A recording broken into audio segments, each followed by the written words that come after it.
Welcome to the countdown.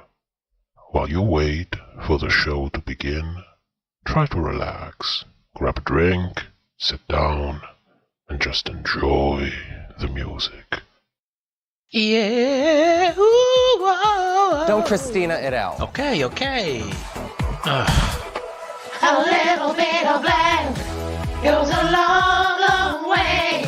If you believe everything is okay, a little bit of bland goes a long, long way. Sign the lease, bring the rings today. Everybody say money, love, money, money, money, more money, more money.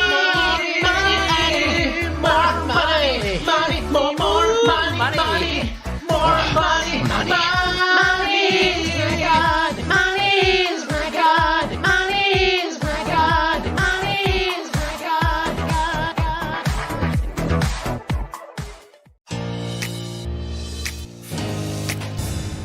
She looks metallic. Though I can't quite recall overnight sensation.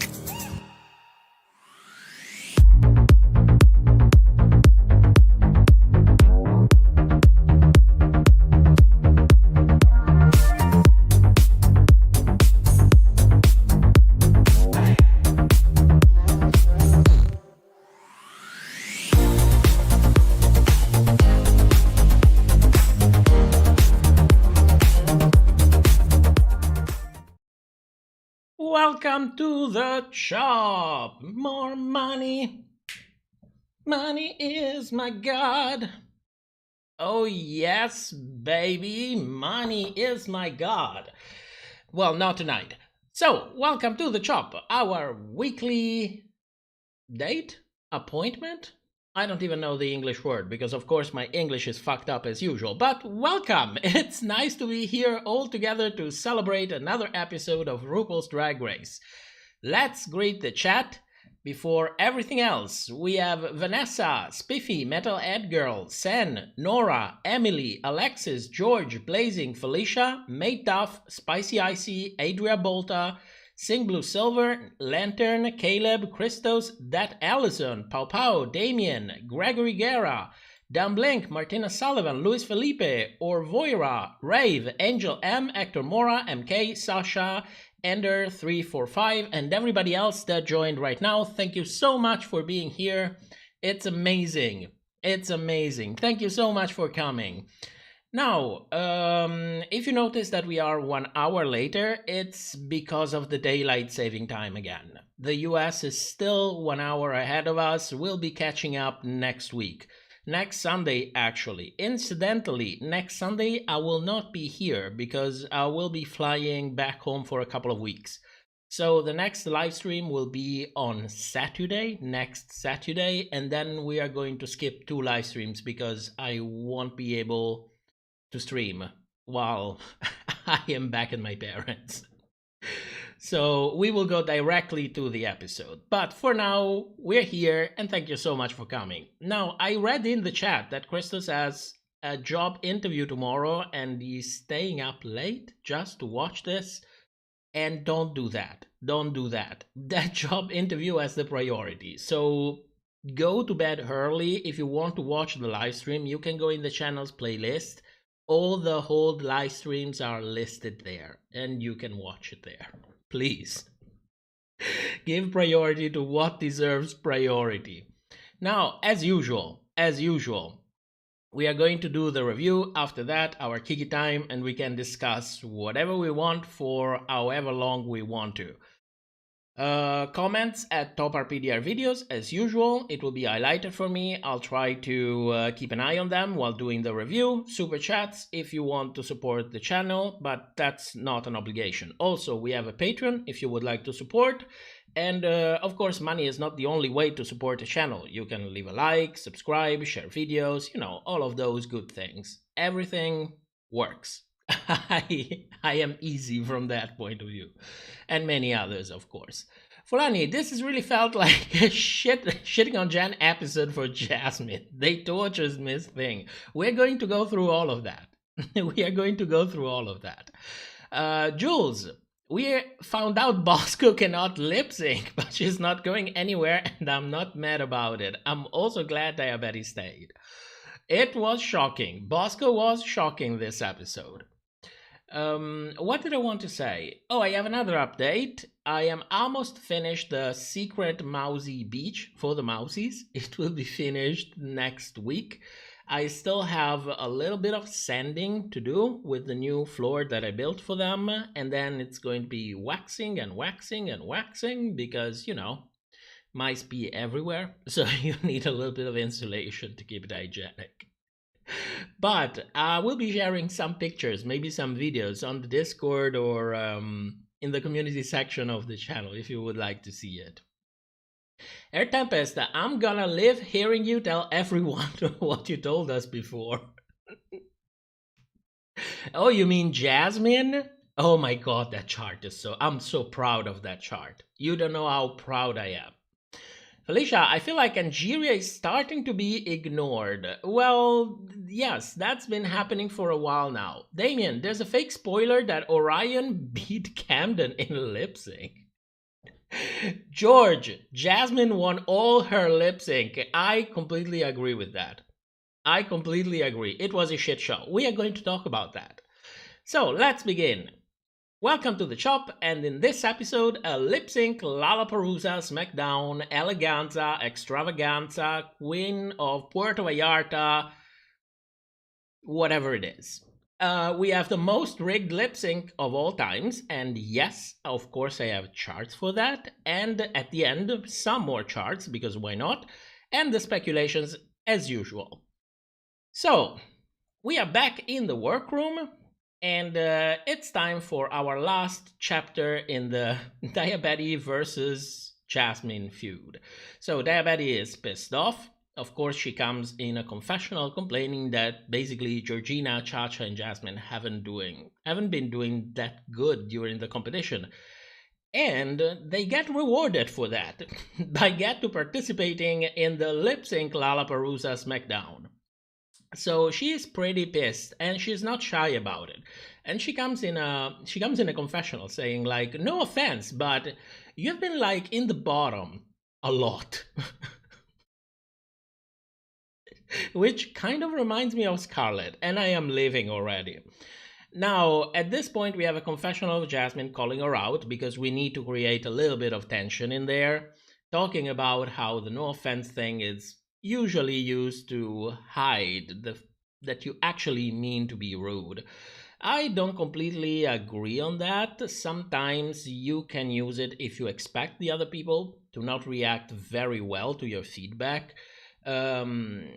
Or really to hide your intention. I mean, when you use an expression like that, there is like no way in between. Either you're really trying to cope giving feedback to somebody who really doesn't like it, or you're really trying to be shady about it. Now, Daya just said, you've been in the bottom a lot. She didn't say you performed like shit. So she kind of has a point in there. Now, yes, I know. I don't know, but somehow Diabetes has grown on me. I'm kind of enjoying this shade that she throws from time to time, which is no real shade. I mean, it's basically tea. She tells what everybody is not willing to say. Like at some point, she even asks, am I the only one pissed in here? And nobody says anything. We have reaction shots from Lady British. We have reaction shots from Bosco. Nobody is saying anything. Diabetes is the only one willing to say, well, we have two queens in here that have been basically brought to the top 8. Top 8. My God, it's episode 11. We are starting with the top 8. Without performing that well during the competition. Nobody says anything. Until Diabetes has to come in a confessional telling us it's Bosco. Bosco is the one that thinks the same, and she's not saying anything. So we are left with our new open chapter in the Diabetes versus Jasmine feud, and we are also left with a little bit of attention on Bosco, which is going to be useful later on. So, Moving on, it's a new day in the workroom and everyone is freaking the fuck out. So Diabetes asks Bosco to confirm that she was not happy about the situation. Diabetes is like, no way I'm going to be the only one complaining about this. You all agree you need to come out about it. So she asks Bosco directly. And Bosco is like, yeah, maybe you're kind of right. And then quickly turns away the conversation, talking about how she's not going to go home tonight. She's absolutely not going to go home. And then intercepts with a mismatched confessionals to tell us that she's scared of not being prepared enough and she's scared of going against Jasmine and George's. Then Willow intercept with a mismatched confessional of her own to confirm that Bosco, yes, she is really nervous and she can see the cracks.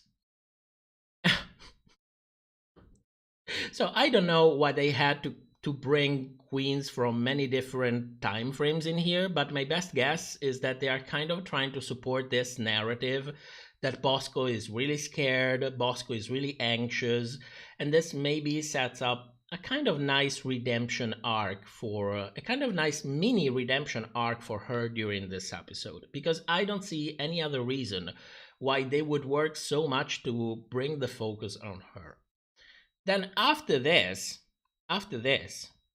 Diabetes confirms that she doesn't want to lip sync against Georges and Jasmine as well. And she's the second queen to do so, and in doing so, she's also kind of raising expectation for the both of them. And by the end of this, of course, the young and talented will rise, and Jasmine will inevitably fall, no matter what happens. No matter what happens. This is the narrative that we have, this is the narrative that they're going to stick to. But before all of that happens, it's time for one last Jasmine versus Diabetes moment. So Jasmine asks, "Hey Dia, what did you mean exactly by the no offense? Can you explain that a little bit more?" And what follows is the best exchange of the whole season. I was living for all of that. Diabetes is like, "Oh, I didn't know this was a therapy session." He's like in full Heather mode, and Jasmine is shook. It was amazing. Go rewatch it. When the episode comes out, I'll just put a clip in there because this was really good. And in all of this, I'm getting to the chat in a moment. And in all of this, while everybody is freaking the fuck out, Deja is living her best life. She doesn't give a shit. She is staying there, being beautiful, laughing at everyone, being anxious as hell. And in addition to that, she even puts some pressure on the girls, because why not? You gotta stir the pot a little bit. So she starts, "Oh my god, what if you will have to lip sync solo?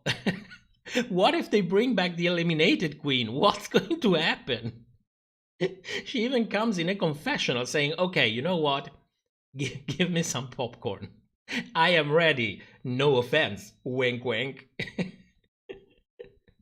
I mean, I'm happy for Deja. I'm happy that she gets her morning, yes. Her morning wood. That she gets her oh my god, that she gets her moment to shine before kind of being sent home. And we're going to talk about it in the speculations. But at least somebody is living their best life, and I'm really happy about it. This really was a magical moment. And speaking about magic, all of these that we see happening in here, of course, maybe it happened, maybe it didn't. Because if you keep an eye on the makeup of the girls, it keeps going back and forward in time as usual. Does it matter?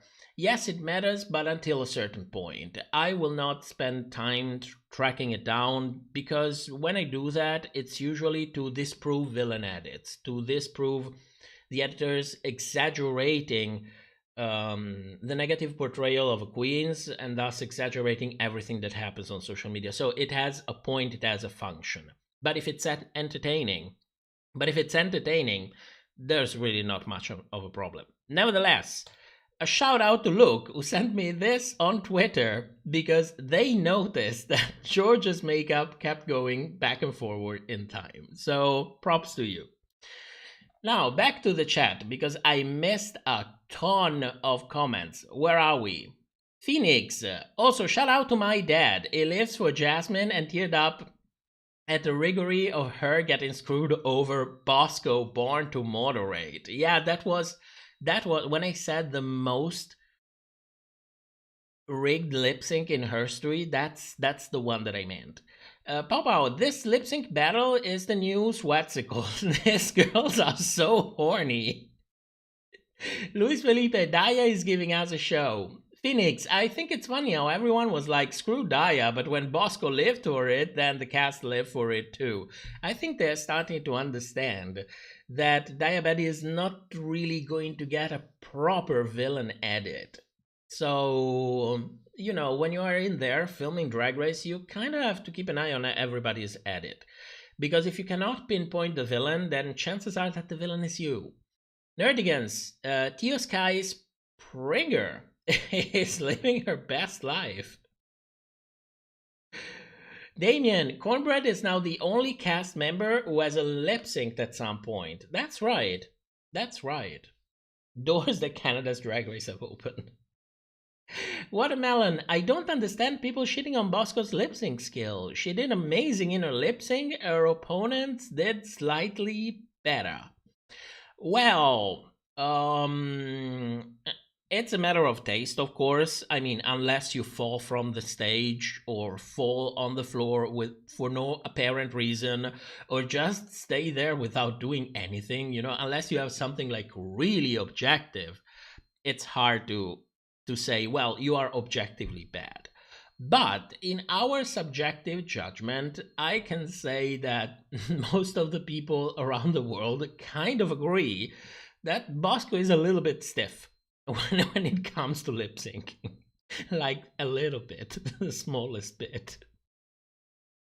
Actor, you know, there's a rumor about Deja doing a solo lip sync to Pleasure, to Levitating by a solo lip sync Pleasure to Levitating by Dua Lipa this episode? No, I didn't know that.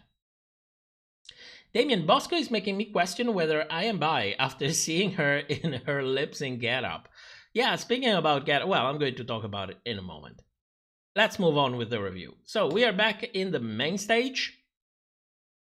Where's my note? I lost my note. There we go. We are back in the main stage. And ladies and gentlemen, and everyone in between, of course, get your compost pile ready.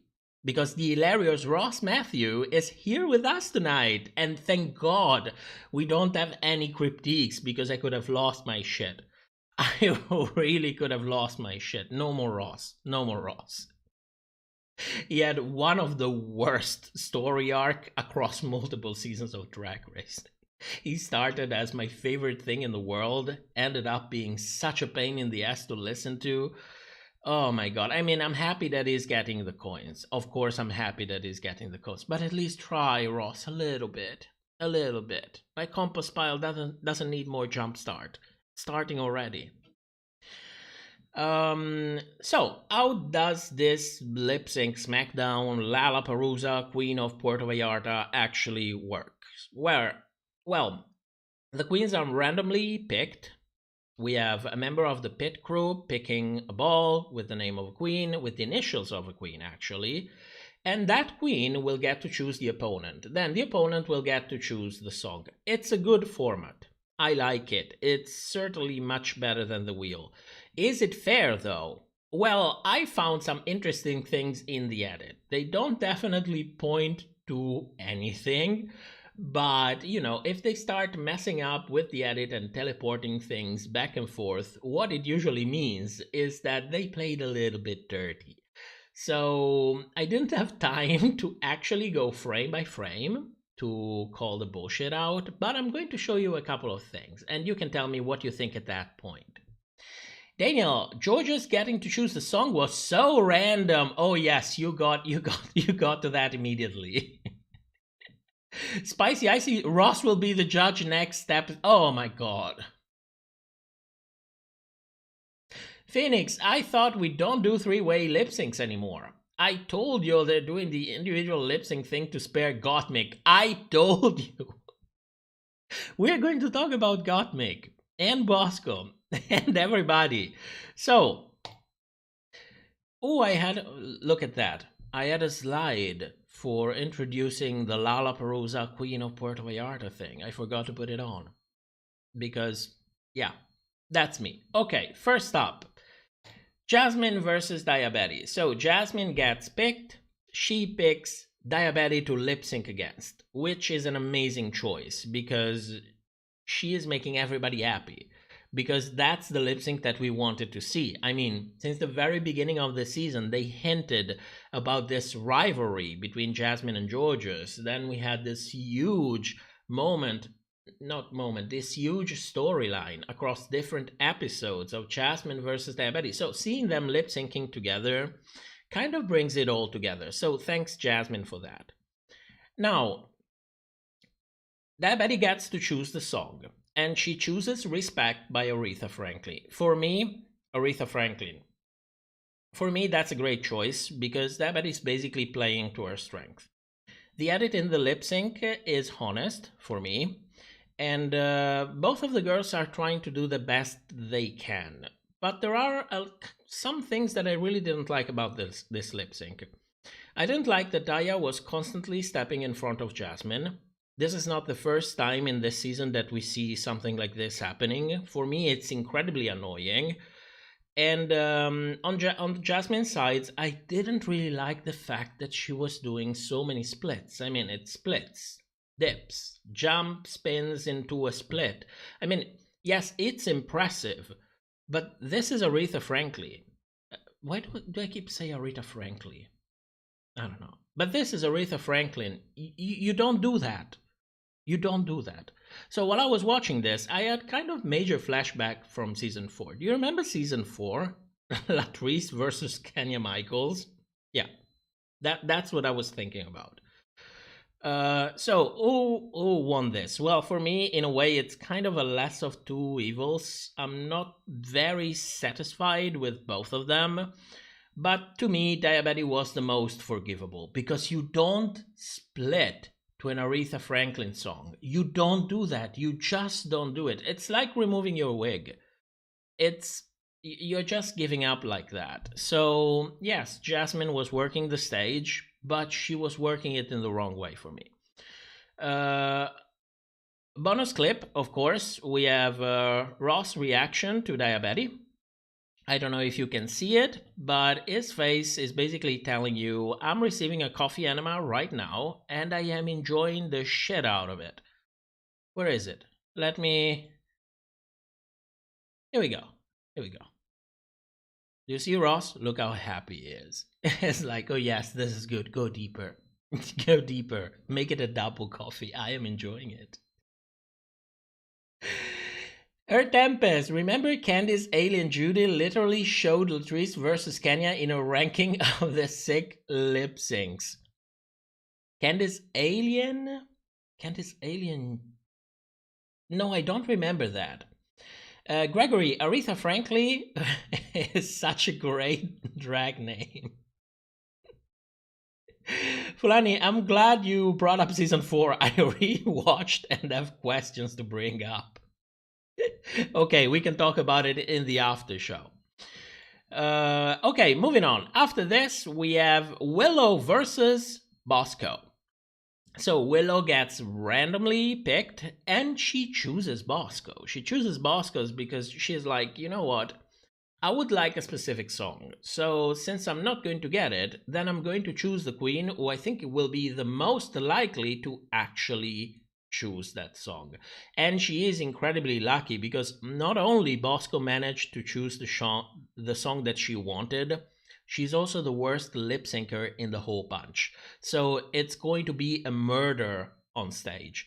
The song is Never Too Much by Luther Vandross.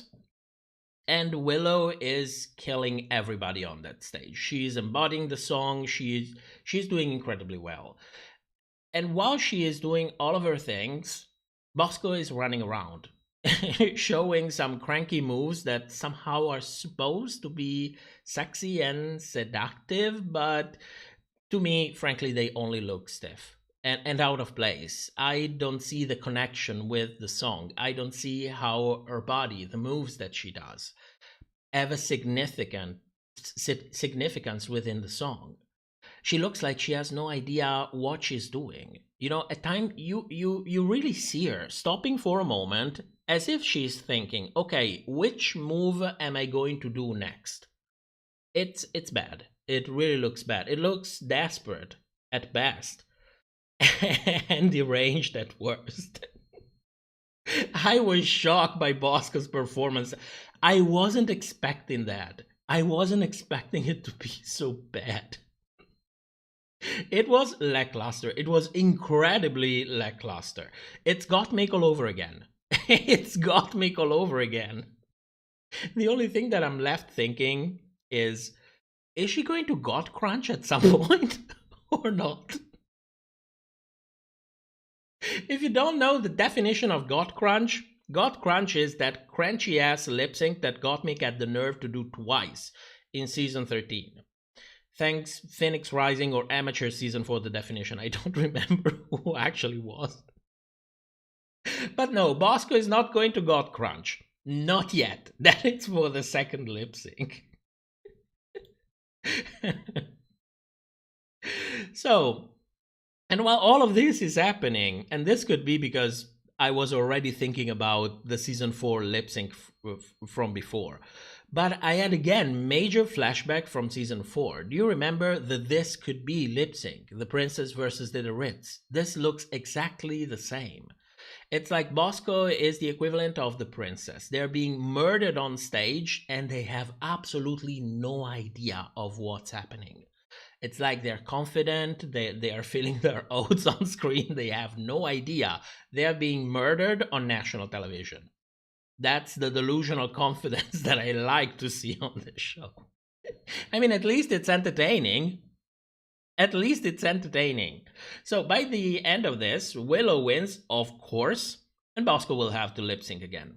So at this point, something else that's very interesting happens, because all of the girls in the backstage actually got to see that if they're going to go against Bosco, it's basically an automatic win. Keep that in mind, because Bosco will be the first queen to be chosen next. Chat, what do you think? Air Tempest, Bosco against Willow looked like posing a Polly Pocket doll. Pop How, Bosco is Gottmik Rosé fusion. Felicia, I am tired of production not giving us head-to-head views of the lip sync. Me too. Me too. I'm very tired.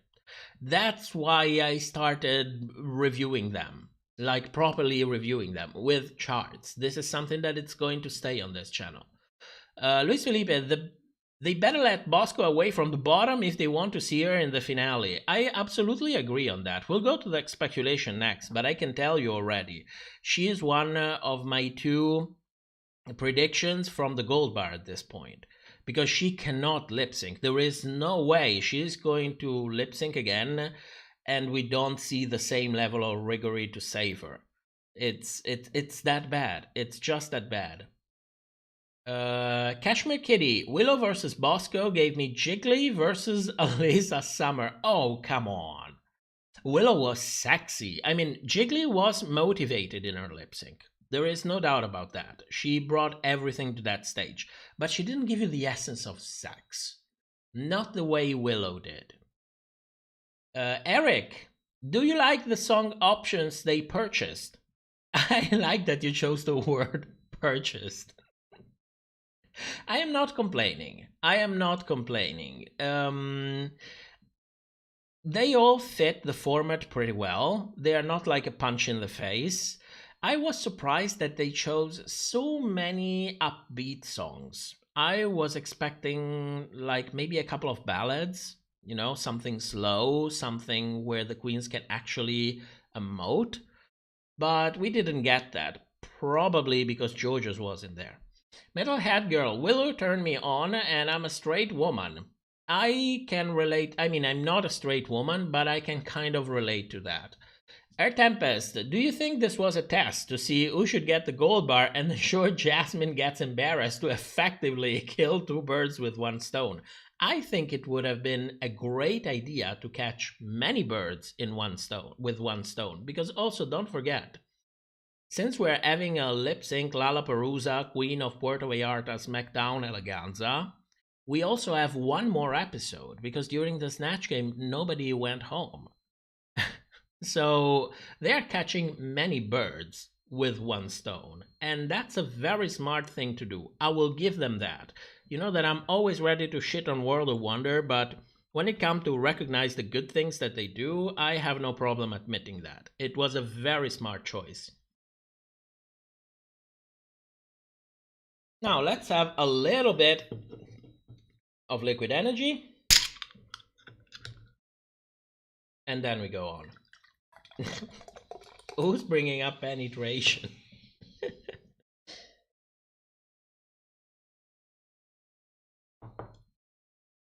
Jules, do you think Bosco is getting a Gottmik at it? Probably. By this point, probably. It's impossible not to see the parallel.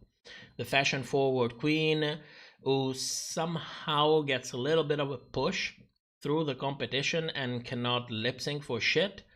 It's the parallelism are impressive. Felicia, not the dumb chocolate bar. Danny, the way Daya was horny this episode is so relatable. Yes, I completely agree with that. Papa, no little sponsor. I contacted them. I asked them, do you want to give me free energy drink? Not even money, just free energy drink. They ignored me. They were like, no, we don't care. Bruce, the real question is, will they crown Angeria as the best by track record over Willow because she has charmed the world? Why not both of them? I mean, they both would look amazing next to Jada. Blazing, when did naked and bathing suit turn into fashion forward? I have no idea, but somehow it happened. Somehow it happened. Another thing that I wanted to say about Bosco, this is something that I forgot. Bosco is naked on the stage again for like the third time. She's wearing the same things for the third time in a row. I don't know. I get it that she wants to be comfortable lip syncing, but come on.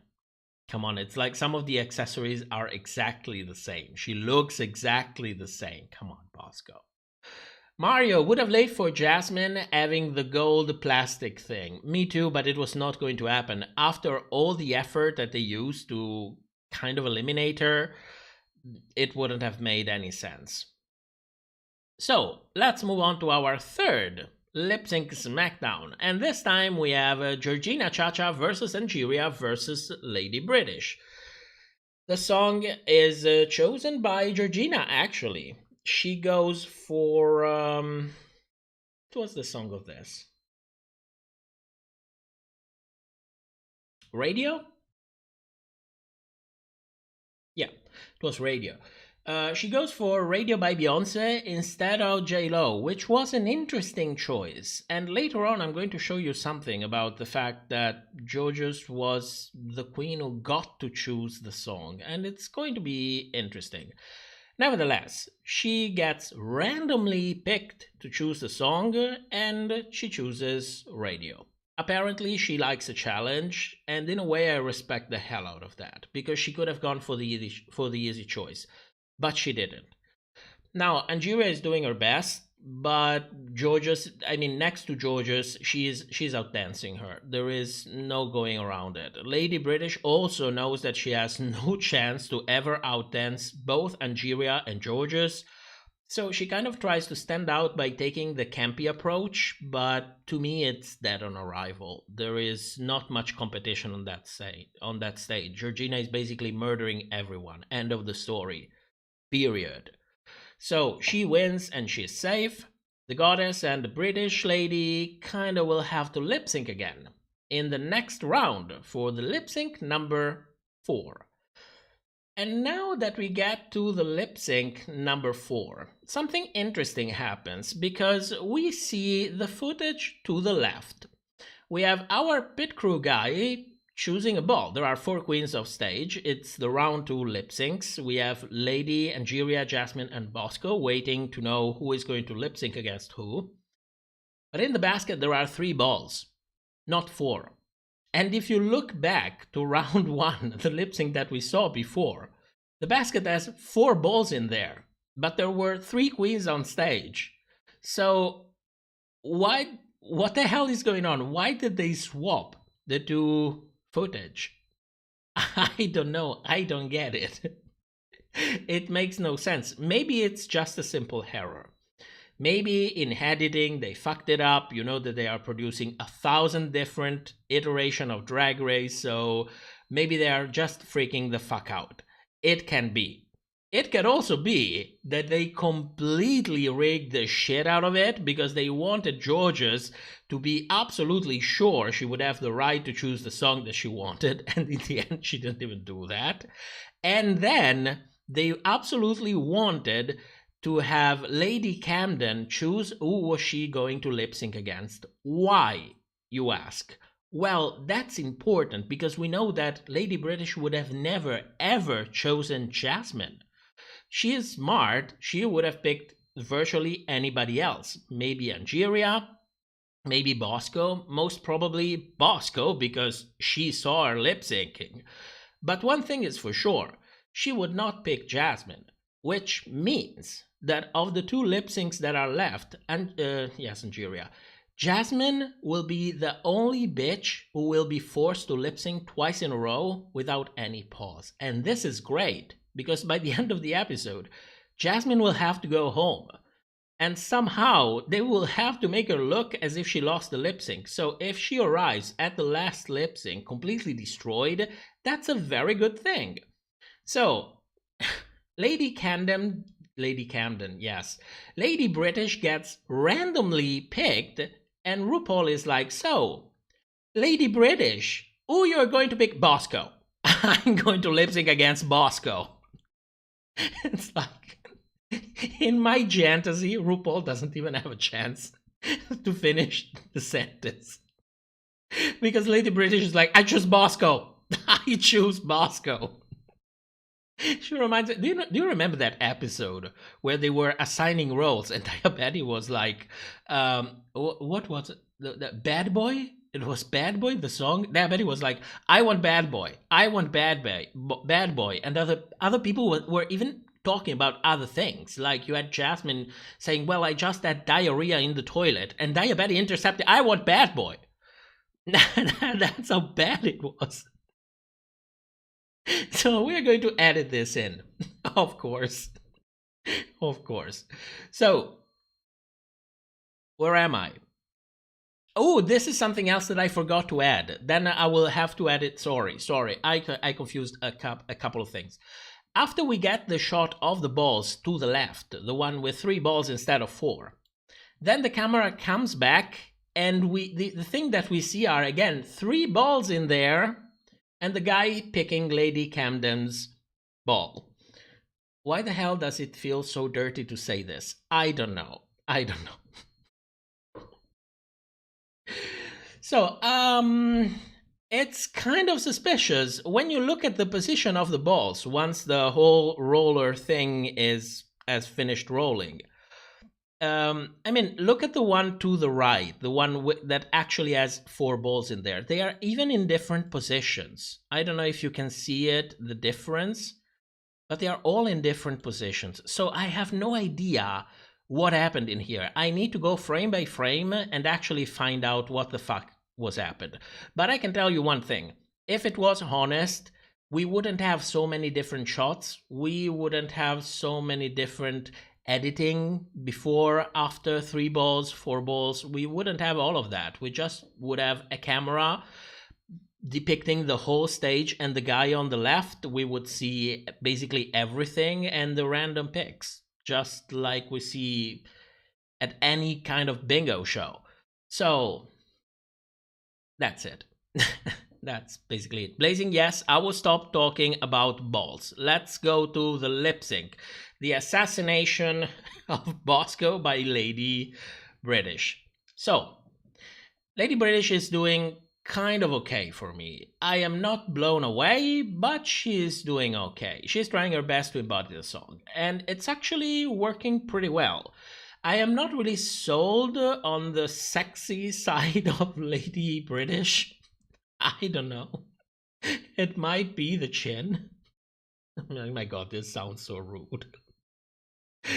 But maybe it's just a screenshot. I'm like, somehow Lady Camden looks like me when I try to act sexy. You would look at me and say, "What the fuck are you doing? I'm not going to poke that. I'm not going to even touch you. Get away." This is what I get from Lady. It's camp. That's what I wanted to say. It's camp. She tries to be sexy, but it's camp, and it's involuntary camp. That's why I'm getting my life from it. Nevertheless, she is doing well in the lip sync. Nobody is denying that. On the other hand, you have Bosco wandering around the main stage, doing the exact same moves from the first lip sync. It's like in her head, she has like a list, you know, like rolling cards, where she goes, okay. Which moves do I have? This one, and this one. Okay, which one am I going to go to next? And she like cycles through the same moves over and over without really, without really matching them with the kind of song she's lip syncing to. So it could be that she's a shit lip syncer. It could also be that she was completely overwhelmed, because that's exactly the kind of thing people do when they are completely overwhelmed. Which one of the two is it? Well, probably somewhere in the middle, because it's just too bad. I mean, it's just so bad that you cannot really say that, well, maybe she was just anxious about it and she reverted back to the usual moves. It's bad. I'm sorry. It makes no sense. It's cringe. It's cringe. At some point, she even tried. Listen to this. At some point, she even tried to show some versatility by actually got crunching on stage at the end of the song. She is doing it. And it's as crunchy as you can expect it to be. If you didn't believe the parallelism with Gottmik before, now you can never take it out of your mind. It's there to stay. It's living rent-free in your mind until the end of the season, possibly even longer. So by the end of this, Lady British wins. She is safe. Bosco will have to lip sync for a third time. Meanwhile, in the workroom, for some reason, Diabetti was so horny for Lady British that she tried to hit a fly? I don't know. I stopped asking questions. I'm just sitting back, relaxing, enjoying the show, and living my life. And stopped asking myself too many questions. Oh my god, chat. Danny, this parallel shot was so good though. It was. JP, some people are like Kylie and some people are like Mrs. Kasha Davis, and that's just okay. Jules, you were born to do drag, baby. Phoenix, don't you know? Bosco was born to moderate. Yes, that's what I was thinking. Do you know what? Bosco was born to moderate. She was not born to lip sync, she was born to moderate. Blazing, the cringe crunch, the god crunch, yes. A Phoenix god crunch. Yeah, you can see it in the lower left. Let me zoom in so that we can all enjoy the fabulous god crunch in all of its glory. There we go. Too bad we lose the dynamic, but don't worry, when the episode comes out, I will just replay it on loop so that everyone can enjoy that.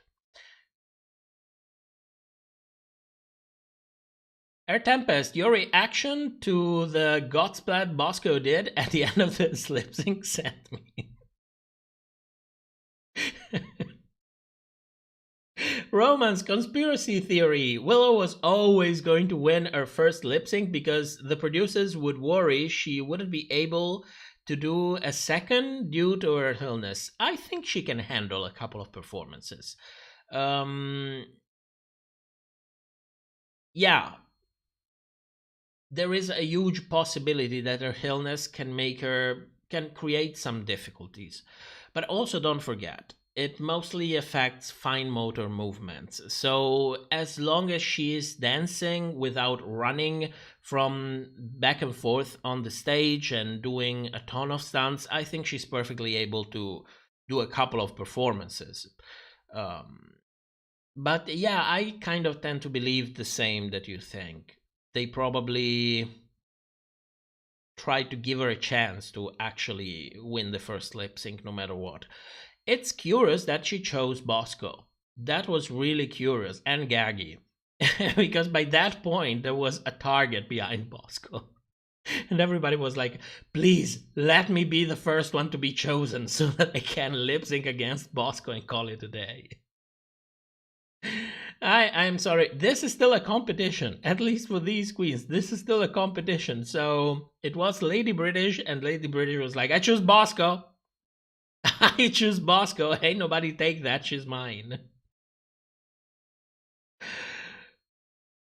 Bosco looks like a duck. Come on.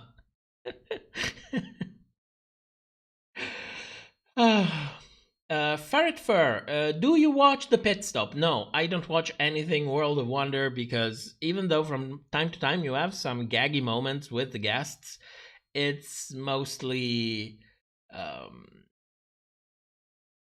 they are reinforcing storylines for the show. It's produced by the same producers of the show, and the girls do what they have to do in order to get their check. And there's nothing wrong with it. I mean, at the end of the month, you have to pay your bills. But no, I don't watch it. Victor, yes, her mother, assistant parent, Evie, has a more severe illness. Willow's one allows her to do more stuff without getting tired. Metalhead Girl, Willow was comforting Bosco in the beginning and then chose her. Damien, you can tell by Willow's face that she didn't enjoy the bubbly shit in Untucked. I don't even recall Untucked. Believe me, I don't even recall Untucked. I completely removed that. Flamestag, good thing you didn't watch it. They were filleting Bosco. Oh my god, is that even allowed? Well, figuratively. Victor, this episode Untucked was like, time to shit on Jasmine. It was some... Oh, that's probably why I removed it. And I watched it yesterday. The power of mind.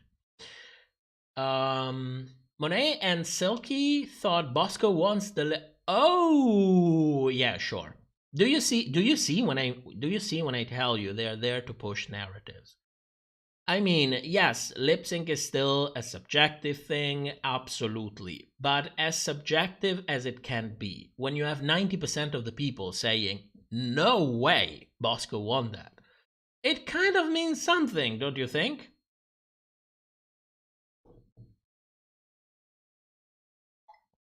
Okay, so moving on to Angeria versus Jasmine. Or am I? There we go. So, Angeria versus Jasmine. To lip sync into the last song, we actually don't have any random pick because there's only 2 queens left. Yes, 2 queens left to lip sync and a last song, which is Love Don't Cost a Thing by J-Lo. So, when this is starting, I was thinking I'm going to get a show. But by this point, seeing what was going on with Jasmine, I already kind of had the idea that yes, they are going to make Jasmine lose no matter what. So for me, the point was not if Jasmine was going to win or lose. The point was, how is she going to lose? If you know what I mean. And I was surprised by the fact that the editing in this lip sync was kind of fair. We had 3 positive reaction shots from the workroom, 2 for Angeria, 1 for Jasmine, which is not a bad ratio. And we basically saw both of the girls on screen for roughly the same amount of time. Both of them are doing very well. Jasmine, for me, added something more. She is really pulling all the stops. It's her song to slay, and it shows. It shows. To me, she was the winner of this lip sync. Now, what I found interesting is that the girl in the workroom kind of confirmed that Angie was not doing very much. And if you remember, in the beginning of the episode, she was also the one to say, listen, I am more of kind of queen that when she lip sync, she stays in one spot and emotes. That's what she prefers to do as a lip sync. Also, in the workroom, the other queens, especially Diabetes, I was really surprised by Diabetes because despite her differences with Jasmine, she kind of confirms that she embodied the song really well. She is praising Jasmine, and this is. Do you remember when I told you about Diabetes? Yeah, she is kind of shady. She can come off kind of rude at moments. But it's not like she's lying. She is being very direct. She is being brutally direct. At times, she also adds a little bit of shade on top. But I think she just likes it. I think she just likes to stir the pot a little bit. She knows she will make good TV. But at least we get another shade of Diabetes. She's like, you know what? I can be real. I will be real. Jasmine embodied the song. Jasmine did incredibly well. She praised everything about her performance. So, I was surprised that this passed the edit. That they let us see Diabetes praising Jasmine, because that's not something that you would expect when somebody who won a lip sync and had to lose. Sorry, this is not something that you usually see when somebody who should win her lip sync is made to look as if she lost. Okay, this was kind of unusual. I think it was made more in favor of Diabetes' edit because it reinforces the idea that she is not a villain, she is just being real. She's a Heather, but not a villain. And I think it has more to do with her edit than with the perception that we have of Jasmine's performance in this lip sync. Nevertheless, if we have to be fair, this is the only lip sync in this whole Lollapalooza SmackDown Queen of Puerto Vallarta Eleganza Extravaganza. This is the only one that I could see people calling it like a close call. This is the only one that I would say, yes, this can be a close call. Maybe my bias is playing into this. I don't see why, because I have a positive bias toward both of them, so they kind of balance out. But if people come to me and tell me, listen, Angira versus Jasmine was a close call, then I might say, well, yeah, I can kind of agree on that. I can concede, and kind of agree on that. But this is the only one. All of the other lip syncs were more murders on the main stage. Nevertheless, by the end of this, Angira wins. She's safe. Jasmine will have to lip sync against Bosco. And you know that shit is really going to go downhill. So give me a moment because I need to mentally prepare for that. I need a little bit more of liquid energy. I probably even need to give it a vape because before I get an aneurysm, and then we start to go on Jasmine versus Bosco. Let me put the image in there so that at least it's there. My God. Victor, the way they could make Daya enjoyable like Evie Oddly, they acted the same way in their season. It's so odd to see her getting this edit though. It is. It is. I don't know what the hell is going on with World of Wonder, but I like to think that as long as it's breaking the status quo of having always a villain on every season, somebody that's thrown under the bus, so as long as we are disrupting that system, it's still a good thing. I mean, maybe this is just a transitional moment. Okay, they're changing style of editing, they're changing ways of portraying the queens. So you are bound to have some kind of transitional period in between. And I like to think that the past 2 years, it's basically what we are getting. Or maybe they simply don't give a shit anymore. That can be true as well.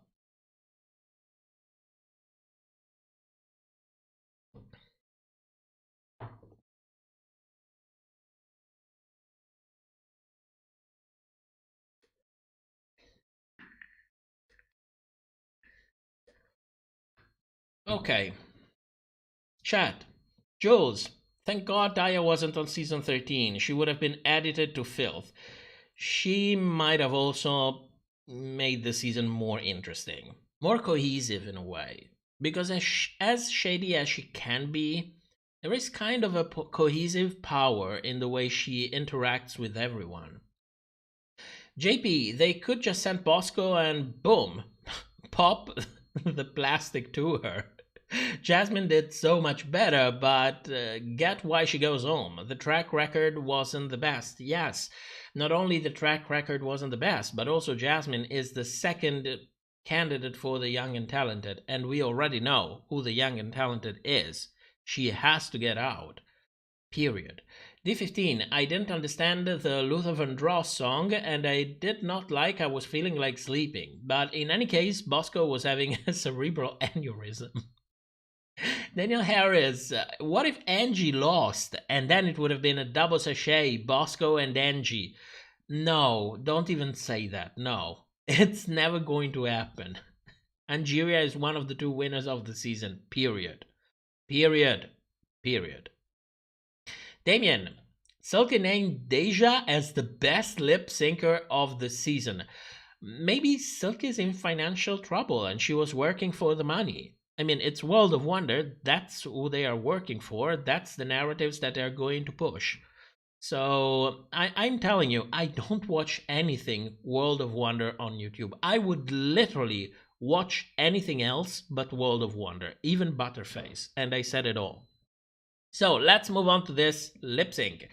It's time for Jasmine versus Bosco, and they are lip syncing to Swept Away by Diana Ross. Now, this to me is the most rigged lip sync in the history of the show, at least in a very long time. A long time.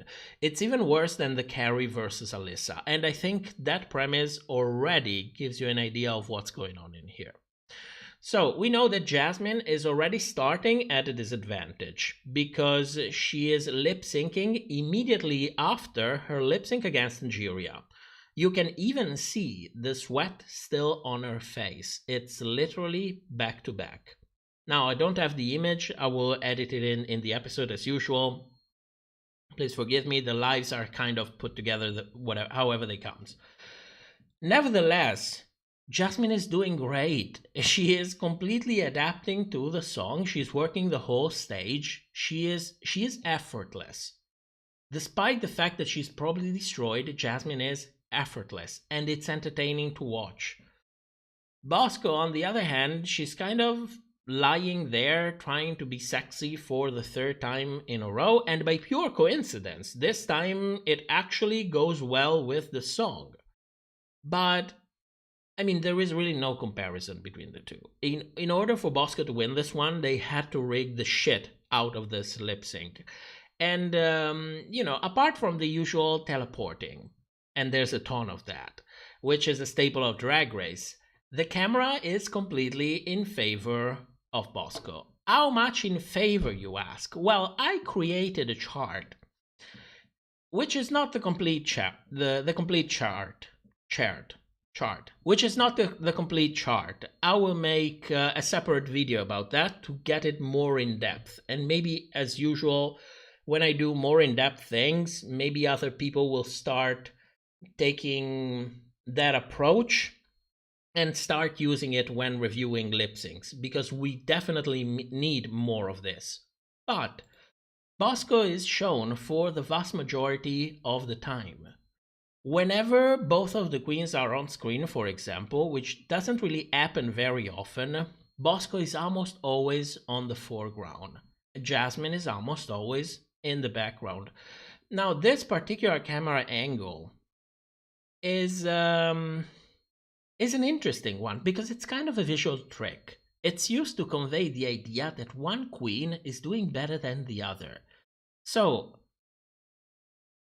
it might not look that much, but it has an effect on your perception.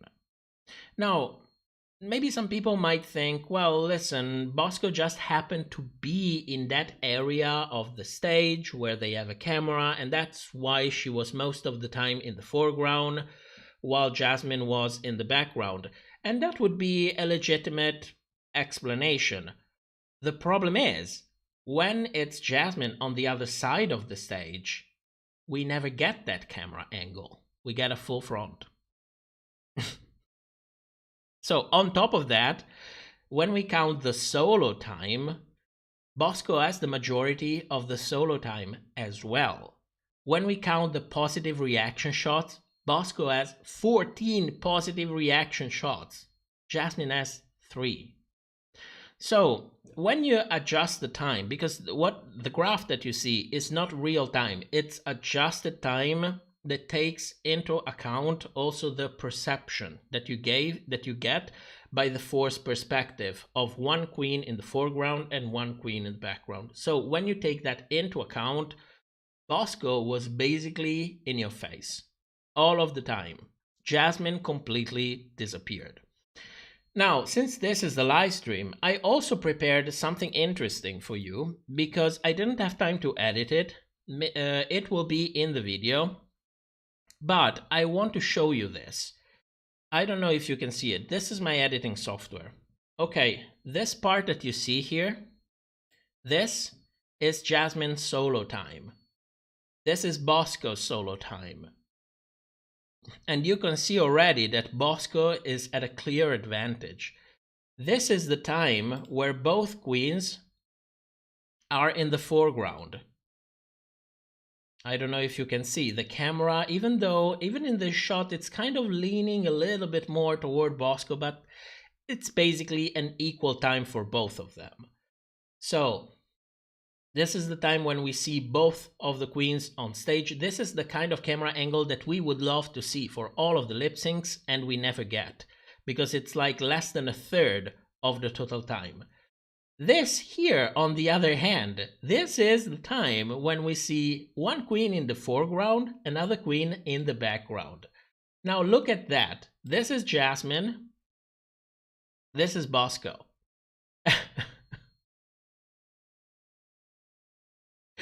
Bosco has like 5 times the amount of time that Jasmine has. And please understand that these kind of shots, not only they put the attention on one queen compared to the other, they also make the other queen looks worse because she's kind of unimportant. She is not the important one. In these shots, Bosco is the important one. The other one, who cares about the other one? She doesn't matter. There is a reason why we have so many of these kind of shots. There is a clear reason. And the reason is to elevate one queen and to diminish the other one. And this is what's making most of the difference in here. When you add on top of that Bosco got 5 times as many positive reaction shots as Jasmine, when you top that with the fact that Bosco has the vast majority of the solo time on screen, you start kind of getting the ideas that maybe, just maybe, if they messed with the edit for the lip sync this much, maybe they just tried to sell us some good old bullshit. And this is what I think happened, because there is no way that Bosco won this lip sync. And I mean no disrespect whatsoever. She wouldn't be the first queen to be very talented in general, just very bad at lip syncs. I mean, look at Bianca Del Rio. But still, for me, there is no way she won this lip sync. And they did Jasmine incredibly dirty because of this. So I'm left asking with a question. If they wanted to throw Jasmine out, why didn't they do it when she lip-synced against Georges? It would have made perfect sense. Also from a storyline point of view, it makes sense. Georges is a very good lip-syncer. Yes, in one specific style, of course, but that's the style that they got. She could have simply been eliminated, and it would have been fine. We still could have had our Lollapalooza, Eleganza, Extravaganza, Queen of Puerto Vallarta, whatever it is, with 6 queen instead of 7, but it would have made much more sense than whatever is this bullshit that we got served. And you know why? Because since the rigor is so evident, it diminishes Bosco. She is just not good at lip sync, but after all of this, People are going to actively dislike her because she is the one who robbed Jasmine. This is what, you know, the big public thing. And she didn't rob anyone. She is just doing her best. This is the producer's doing. So it's not doing Bosco any kind of service whatsoever. For me, from a producing perspective, this was a shit decision. It was really a shit decision. Jasmine should have gone home way before. Now, after this, let me pull this down. After this, Jasmine gets sent home. She needs to open her chocolate bar and it's chocolate. So Jasmine gets sent home. Now, before we move on to the speculations, let me take a quick look at the chat. Phoenix, Bosco was so crunchy that they labeled the crunchy peanut butter to smoother than Bosco. You're right, Phoenix Rising is the shadiest bitch in the whole chat. Felicia, time to remind everyone to tap the thumb up. Oh yes, if you like the live stream, leave a like. It's really appreciated. If you want to share it, even better. Actor, Jasmine swept away Bosco. Jasmine swept away Bosco. Literally. I mean, there is no way Jasmine lost this lip sync. I mean, did Jasmine lose? Let me make a poll because I want to get your. Did I write lose with 2 O's? It might be. I have a problem spelling when it comes to that. Which is a bad thing in English. Oh no, I spelled it correctly. Very well. Because to me, there is no way that Jasmine lost this. Like, as much as I like Bosco, as much I like her more outside of Drag Race, I must admit that. But I don't see how she could have. I don't know. I don't know. Ooh, some interesting voting. I was expecting to see a much more difference. We'll see what's going to come. Redacted, the fans live for Bosco, so I doubt they're going to send so much aid to her. It might happen, it might happen. Probably most of the damage is done to her image itself. After this lip sync, Lollapalooza, SmackDown, Queen of Puerto Vallarta Eleganza Extravaganza, I don't think Bosco has any chance to win whatsoever. This is probably most of the damage that it has done to her. Papa, Jasmine was such a joy for me. I will miss her. Me too. Her dynamic with Diabetes was what kept on the entire season for me. Damien, we can't afford to lose Georgios yet, but she is short a representation. Because she's short representation? Watermelon, I've always wanted Ru to have a confessionals using lip syncs. That way she could justify who she sends home and we could see her. Oh, chat, don't skip. And we could see her inner thoughts. It would be nice. It would be nice to see RuPaul in the confessionals. Phoenix, all shade all day. JP, Jasmine didn't lose the lip sync. She was just eliminated and she left like Pinocchio. She left with grace. I completely agree with that. She left with grace. Spicy Icy, I have so much appreciation for Jasmine now. She handled Drag Race so much better than I could have anticipated. She's a grown woman. She's a grown woman. Watermelon, imagine RuPaul saying, Jasmine is doing great, but Bosco is a front runner. I don't think I could send her home. I hope Jasmine has the gold ticket. I would much prefer. It would be an interesting twist. It would be an interesting twist. Romance, I think they want Willow to win, so they will keep Bosco around. Now they know Willow can beat her. Absolutely. So let's take a look at the poll. This poll is interesting. I was expecting way more different results.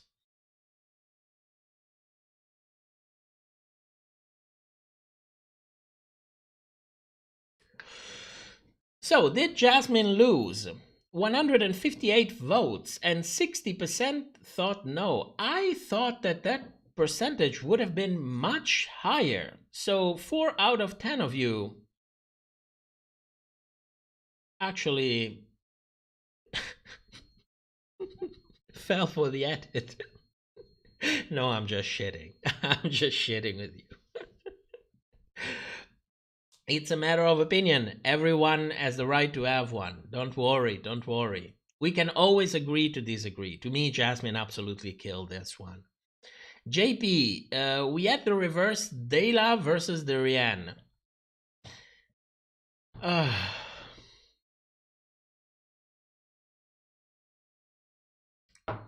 Could you imagine if Jasmine had the golden ticket and we had 3? Oh my god, no. Yes, work. Jasmine is so mature, although she's very young. I'm impressed by her. I am as well. She's handled this incredibly well. So let's move on to the speculations. Very quickly, and then we take a pause. You can go smoke, you can go to the toilet, you can do whatever you want to do. So, if you remember from the episode chart, their prediction is 16 episodes. Could still be 17, although I really don't feel like it's likely. I am obliged to say it. I have to say it. I like to be complete in the things that I'm saying. But yeah, I'm quite sure we're getting 16 episodes. That's how I'm going to continue doing the predictions. So, I don't think we're going to get a gag in episode 14. Now, even though in the chart you see episode 14 as the golden ticket, that's just to make everything make sense. It's not necessarily going to happen in episode 14. But episode 14 is that when you get to choose our top 4. So the episode will start with the top 5. It will end up with the top 4. The 4th queen is very likely not even decided yet. They don't know who the 4th queen in the top 4 is. They probably filmed both eliminations and then they're going to see how the fans react and decide who is going to continue to the finale and who is going to stop at the top 5.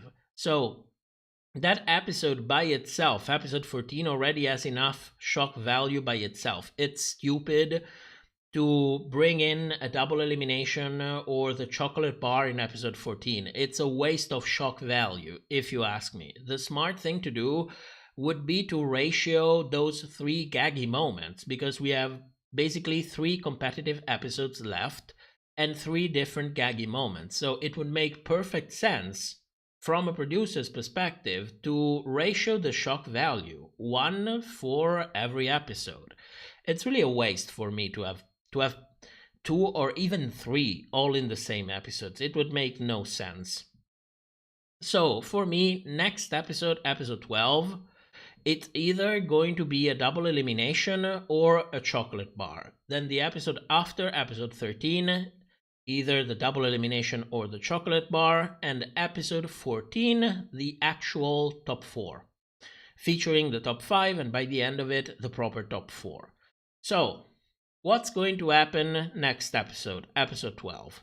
Well, for me, looking at the chart, it looks like it's diabetic time to go home. Now, how sure is that? Well, I learned to trust the chart. It's not as a cut through? No. It's not as evident as it was with Jasmine because they are all basically almost there. If you look at it, Diabetes has 40 points, Deja and Georgios have 45, Lady 47, Bosco 48. So everyone but Angeria is kind of in the same league, but Diabetes is the last one. And if you look at the previous chart, here it is, the last one was Jasmine with 24 points, followed by Deja with 38. So it was very, very clear who was going to go home this episode. So who is going to go home in the next episode? Well, if it's the gold bar, nobody is going home. If it's the double elimination, for me, I would totally go for Diabetes and Deja. Partly because of I learned to trust the chart, and partly because it's kind of time for Deja to go home. For me, she was the gem of the season. She broke how is it called? She broke the cycle of being Jen in a season by finally getting a win, and now she's basically ready to go home. She has no storyline. She has risen too late in the competition to have any chance of a silent assassin kind of edit. It's just not going to happen for all of the reasons that I repeated in every speculations in the past 3 episodes. It's kind of time for Deja to go home for sure. And Diabetes not only she's the last one in the chart, her storyline with Jasmine is actually finished now that Jasmine has gone home. So for me, if it's going to be a double elimination, we can say goodbye to Deja and Diabetes. Then we will be left with our top 5, and at that point I would say it's time for Lady British to go home, and we can get our top 4 with Angeria, Willow, Bosco, and Georgina Chacha. So we will see how much of that will come true, but I would really bet my ass that in the next 3 episodes they are going to ratio the shock value. It would be so stupid to have 2 shock value moments in 1 episode. It still might happen, but come on, you cannot spend so much energy into creating all of these shock moments, in changing the shape of the whole season, in trying to maintain the same number of episodes, only to waste both of them in 1 episode. It makes no sense to me. So I would say we're going to get a shock value moment in each of the last 3 competitive episodes. After that, reunion, live finale, we will see what happens. This is the best that I can do, and we'll see. We'll see. Next challenge is the Rusical. We know that Georges cannot really sing, and we also didn't see Camden or Willow actually singing. So it's going to be interesting who's going to be in the bottom. Now, chocolate bar, who has it? For me, it's either Willow or Bosco. Willow would make sense because it would be she really is the emotional connection of the season. Jasmine was the second one. So it would make perfect sense for Willow to have the gold bar. The problem is, if you want to make her look like she is losing a lip sync, you will have to do some more editing magic in order to convince anyone that she is losing the lip sync, which is possible. On the other hand, if you give it to Bosco, it would make complete sense because it's very easy to make her look like she's losing a lip sync. You just need to let the camera catch her. So, and also they kind of try to do their best to make the whole chocolate bar thing look legit with the queens signing the bars. So it would make perfect sense for Bosco to lose a lip sync and then turn out the chocolate bar. So we will see which one of the 2 actually gets it. With that said, imagine if Georges has it. That would be gaggy. That would be the real gag of the season. You want to go for the shock value, give it to Georges. People will lose their shit. I can guarantee you that.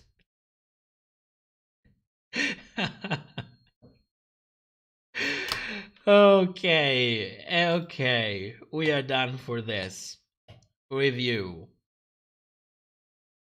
Phoenix, will this reunion be worse than season 13? That's going to take some serious effort. Luis Felipe, is this the point of the season where things starts going downhill?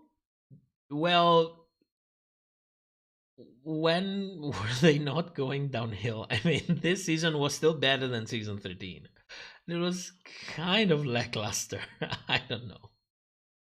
JP, Camden said she could sing somewhere, I think. While for Georgina, even Jenny could sing better than her.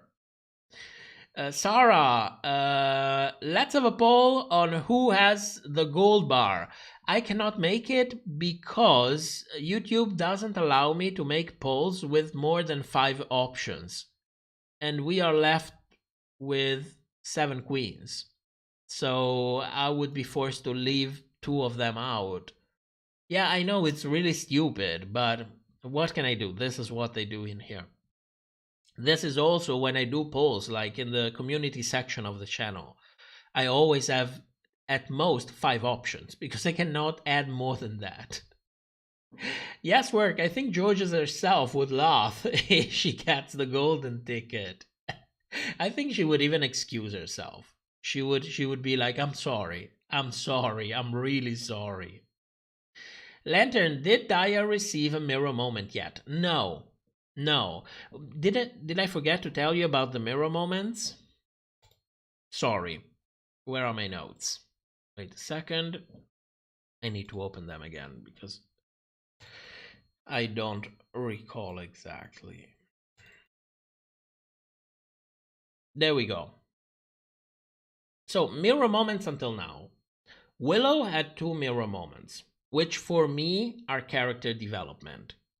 Then Georgia's had 1 mirror moment, which for me was character development as well.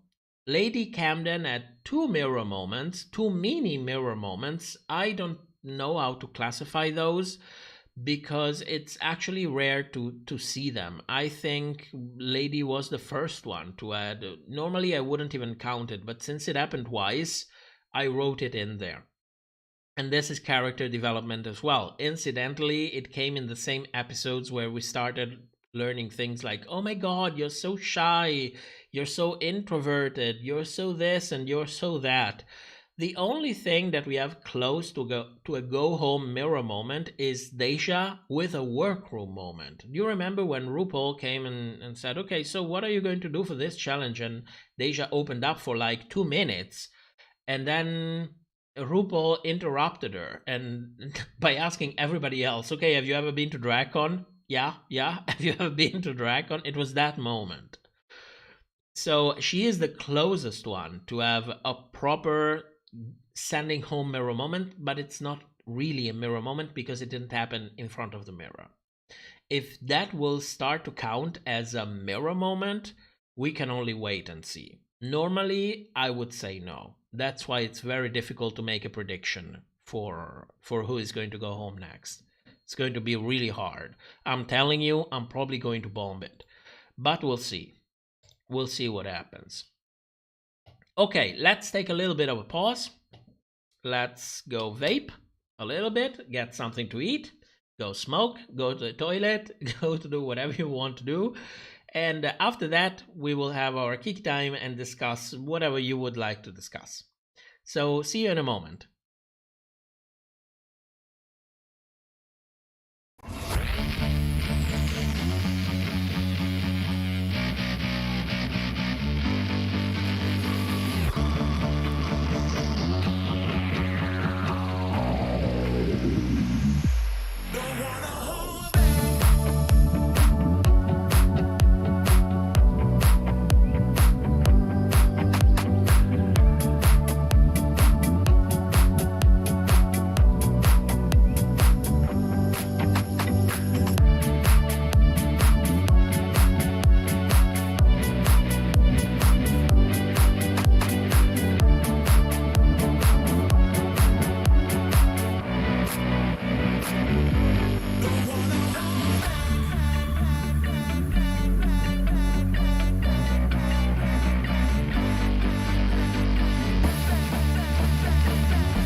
And we're back. I am relaxed. I am vaped. This vape juice that I have is complete shit. I was this close to go out of the house to get some actual cigarettes because I bought the wrong vape juice. Like, I mix my own thing and I got one that has a ton of water inside. This is the only one that I have, and it completely destroys the taste. You don't even get to throw it. It's like you're vaping hair. So I don't know. I ordered a new one. Shit. Will probably come on Tuesday, which means I will probably run out to buy cigarettes. But don't worry.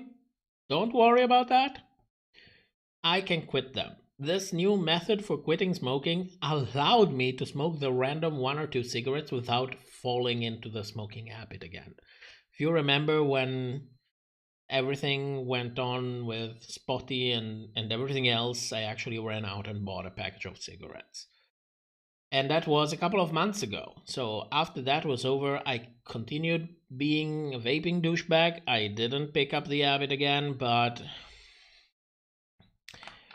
you don't have the right liquid. It's kind of different. I'm not weaned off the electronic cigarette yet. That's the problem. That's something that's going to start in the next months.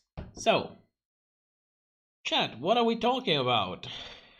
I think the top 4 will be Orion, Story, Serena, Chacha, Ornasia, and Spot. Yes! Yes! Spotty. Sometimes I go next to the cage and call her Spot. I don't know why the sound makes me laugh so much. Joe's Rules, welcome back. Welcome back. Redacted. She carried the confessionals in UK season 3. Oh, you.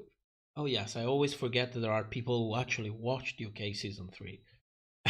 One of the few who actually tapped out.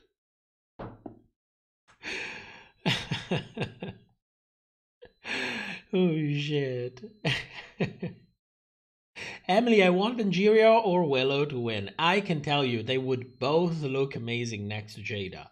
That's the trinity that we have all been expecting for so long. Let's make that happen.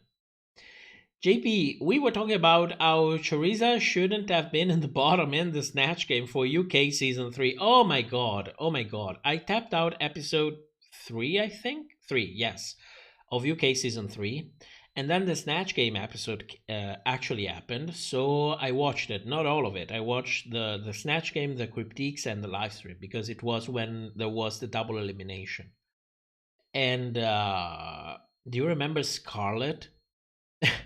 I had a clip of Michelle going like, oh my god, it was so funny. Is she going to do it again? Is she going to do it again? And I really wanted to punch Michelle in her left tit. Now, of course, figuratively, I'm not for any kind of violence whatsoever, but the thought actually came in my mind. I actually pictured myself. Like, Michelle, shut up.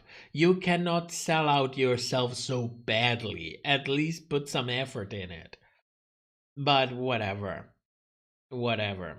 Yes, work. Do you know why Cornbread did not get an invite for season 15? I have no idea. If I have to make any speculations about it, for me, the most, not any speculation, because I read a lot of speculations. I actually had a post and a lot of you left many different comments in there. For me, the most credible one is that World of Wonder looked like shit when it came out that Veronica Green basically bankrupted herself in order to participate into a second season of Drag Race immediately after the season in which she wasn't fit to compete anymore because she got the Rona. So that's very bad publicity, because even though we all know the cost of Drag Race, a lot of the big public doesn't actually know. They don't know of people getting bankrupted to go on Drag Race and then getting shit at it. So that really is a shit look. For me, that looks like the most credible option. Everything else is probably shrouded in whatever helps Cornbread get a little bit more clout out of this situation. Because remember, clout is money. She invested money to participate in Drag Race, so she is going to get attention. That's not necessarily a bad thing. Angel M. What about Cornbread not returning on season 15 All Stars? It was weird. For All Stars, it's the same exact thing as season 15. Don't forget, season 15, in all likelihood, will be start filming in a couple of months. It will film for a whole month. Then after that, we have All Stars. So if you don't want to bankrupt her in order to participate on season 15, the same goes for All Stars. They are filmed back to back. They will come out both in 2023. So of course it would make no sense that of course it makes perfect sense that since she won't be on season 15, she also won't be on All Stars. Now what happens after that for me depends mostly on their ability to find an agreement, because I'm sure World of Wonder would want her back. She is huge on screen. She can easily carry on a season. She has a big personality.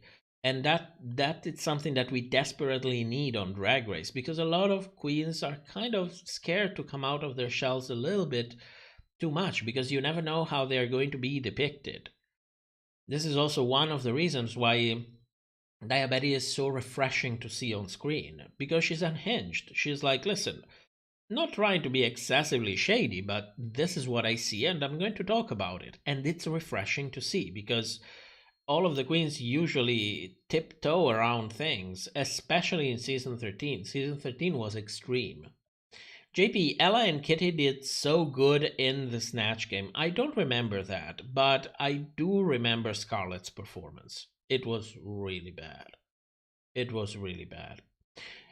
Eric, a double elimination means two queens are bad in the same episode, and that, along with the Snatch Game fiasco, means that this season's cast isn't that great. Would Ru really do that? Well, it's not at this point. It's not even a matter of performance anymore. At this point, it's a matter of delivering the amount of episodes that they have to deliver. So if my speculations is correct, and it's indeed 16 episodes, a double elimination will have to happen, period. There is no way we are getting to the finale with a top 6 or a top 5. It makes no sense. JP, do you think Victoria is coming back? I really want to see her competing again. She was really good in a lip sync too. If she didn't sour her relationship with the BBC and World of Wonder, I think she actually has a good chance to coming back for UK season 5 or one of the Versus the World spin-off. Yes, work. Did you watch Drag Race Vatican City season 1? I watched it with my Italian mother, and she hated Ava Angar. I was confused by the lip sync outcomes. Well, I watched it, but I watched it, I think, only until episode 4, which is like, it was like a season of 6 or 7 episodes. I wasn't gagged by it. It actually put me off watching international seasons. Thank God I picked up with Drag Race Thailand. I actually watched the finale yesterday. It was amazing. It was amazing, and that was filmed 4 years ago. If you want some good Drag Race and whatever is airing on television is not doing it for you, go watch Drag Race Thailand. It's amazing. With that said, Drag Race Vatican City was mostly a shitty season for me. It was bad. It was bad. Was it as bad as Down Under? Possibly. Possibly. I wanted to review it, then I couldn't actually find the time to do it, but I still have a folder with most of my review actually written down. So, you know, we will see about that. I am not sure about the result, because you also have to understand that here in Europe, Italy is seen in a kind of special way. So, and you know what I think about institutionalized religion, like a cult. You know how I am about that. So I don't know. Because however happens, my review would probably open with something like, no, I cannot say it. I'm not even sure I can say these things on YouTube. I will have to see what I do about that. Maybe, since I never release any special content exclusively from the page, this would be a perfect opportunity, because there is a ton of shit that I cannot say on YouTube, period. So we'll see about that. We'll see about that. Luis Felipe, did you like Drag Race Thailand finales format? I liked it. I like the fact that they had to do something. They had to prepare a number like they used to do for Drag Race. It's kind of the best of both worlds. I would have also liked to see them lip sync against each other. But all in all, I'm pretty satisfied with the season. It's really, really top notch. And the best thing of all of that is that you can see the love for the art. You can see the love for the art. You can see the love for the queens. It feels like family. When you watch Drag Race US, even Drag Race UK at this point, it's business. It's business as usual. Everybody has something to gain from it, and that's basically what you get. But Thailand really feels like a passion project. That's the feeling that I got from it. I'm really happy that I watched it. Genevieve, do you think there could be a double elimination that Ru leaves up to who has the gold bar? Because they know that someone has it.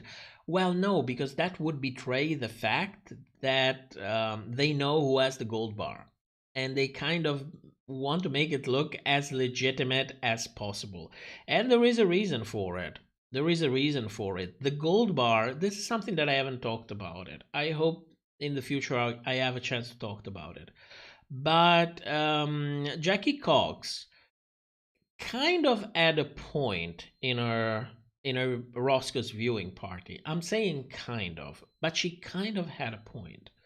Because if they really rigged the chocolate bar without taking care of doing some things, people could actually go to prison because of that. So that's why, in my opinion, of course, they are really trying to do their best to make it look as legitimate as possible. Law doesn't admit any exception. If you mess with that, you go to prison. Period. So I'm not sure we're going to see anything like this anymore on Drag Race. Let me tell you that. Actor, you need to watch Drag Race España ASAP. One of the best spin-off. Also, you should review Drag Race España #2. I would love to. The problem is always the same. The time. Even if I would work full-time on this, at that point, the problem would become the motivation. Because most of what you do during reviews is gathering the materials, laying down all of the back work, editing videos, writing your reviews. Yes, because I need to, when I am on Livestream, it's a different thing because it feels like we are having a conversation. But if I'm doing a video and I don't have an audio to start with, then I need to write down everything that I want to say. I need to record a voiceover. I need to cut the voiceover. I need to edit a video behind it. It's a lot of work. You need an editor. You at least need one editor to cover multiple seasons. At least I would need it. For the kind of reviews that I do, I just wouldn't have the time to do 2 seasons at the same time. But there are people who manage to pull it off. They also do different kind of reviews. but they managed to pull it off. Like like Vilma Fingerdo, for example. She manages to cover 2 seasons at once. So I would suggest you check it out. I love Vilma. Luis Felipe, get ready for Thailand season 2. Things are going to get messy, but in a good way. I heard that a lot is going to happen in Thailand season 2. For the moment, I'm keeping it there. Because it's like I watched season 1. It's like I've had a good meal. So I am satisfied. I am full. So I'm saving season 2 possibly for the end of the year, you know, when there's not much drag race happening, or at least it's not very good drag race. Like when UK season 3 came along, and I was like, you know what, I'm not watching the shit show. I'm not watching it. And I switched to Canada season 2, and it was really, really good. And after that, there was no drag race. So probably I'm saving Canada. Yes, Canada. Probably I'm saving Thailand season 2 for that. Hayden, do you think if the Snatch Game had been so bad that all 8 queens ended up in the bottom, do you think they had another couple of songs paid for to cover all of the lip syncs? Absolutely not, because it's very easy to edit the Snatch Game to make somebody look better than what they actually were, and somebody looks way worse than what they actually were. I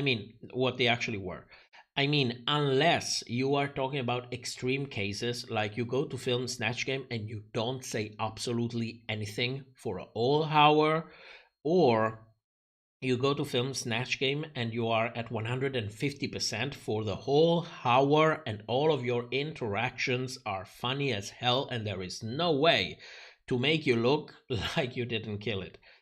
So, unless you are in one of those 2 situations, which really represent like 2% of the cases, it's very easy to manipulate. For me, all of what we saw was carefully planned. It was a good opportunity to add an additional episode. It was a good opportunity to add the Lip Sync SmackDown format, which people seem to like a lot. Personally, I found this episode very enjoyable. So I'm happy that they did it. But it only could have happened if, you know, they they kind of sat down for a moment and thought, okay, so we are going to add 1 more episode. The episode order is this much. How are we going to manage the season? When are we going to do it? And so on and so forth. You also don't really know how they manage the different rights to different songs. Don't forget that Paramount is a big corporation, which is owned by National Amusement. They might own, other companies and kind of already own rights to different songs,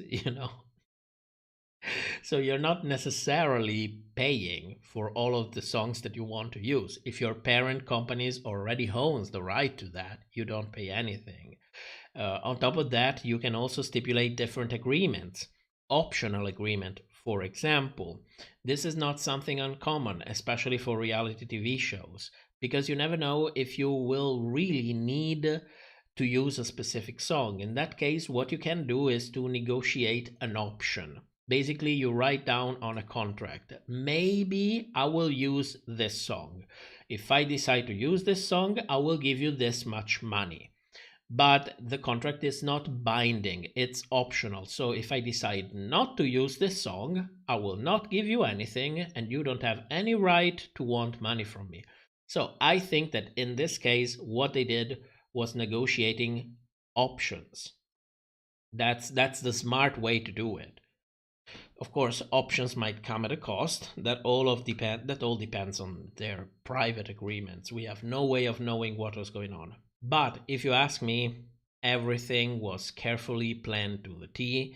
They know exactly how many lip sync songs they needed. They know exactly when all of this was going to happen, and all happened according to plan. This is what I think happened. Yes, work. Do you have a degree in film media or something like that? Because your opinion always seems very professional. I might not. Nobody knows. I try to keep my work life or any kind of identifying information as private as possible, because there are some crazy motherfuckers on the internet, and the last thing that I want is suddenly finding myself people contacting people at my work, or find that from a moment to another we have to look for another job, or from a moment to another we cannot pay rent anymore. Now, if this channel ever makes big money, like 20,000 a month, maybe at that point I wouldn't really give a shit anymore. Because remember, my priority is to be able to pay my bills. But until that moment comes, I would rather prefer to stay as anonymous as possible. And also never forget that apart from that, can you imagine seeing people outside of your house? I'm like, oh my god, no. No. I don't like that. I don't understand. I know I'm old, but I don't understand how people really show themselves on the internet. I would never do that. I would never do that. This is how I like my life to go. I walk in the street, people pass along, and don't even realize that I am there. That's what I want. That's what I like. JP, do you think Down Under #2 is pulling a Canada season 2, or they are sinking even further like Holland season 2? That is impossible to say. What I can tell you for sure is that I will watch a couple of episodes before making up my mind. So I have an open mind. They can turn the party and learn from all of the mistakes that they did in the first season and make it better, like it happened with Drag Race Canada. Or it could also be that they don't give a shit and they're like, you know what, we paid for this license from World of Wonder. We are going to make money no matter what. It's Drag Race. People are going to watch it, and pull a UK season 3. So we will see. We will see. I can see. I'm hoping to the idea of changing my mind about Down Under. They might actually manage to turn the party. And I like to believe that they will learn from their mistakes. With that said, I have no concrete evidence or even suggestions that might tell me it's going to get better, it's going to get worse. Phoenix, no more 16-episode seasons. We have them an excuse for Miss Rona, but no more. 16 episodes are born to do drag, and I'm not leaving. It's too much. With this format, it's too much. It's full of fillers and it makes no sense. Oh, I didn't change the image. Where's the image? There we go. It's too much. It makes no sense. It's badly done. It's a loss.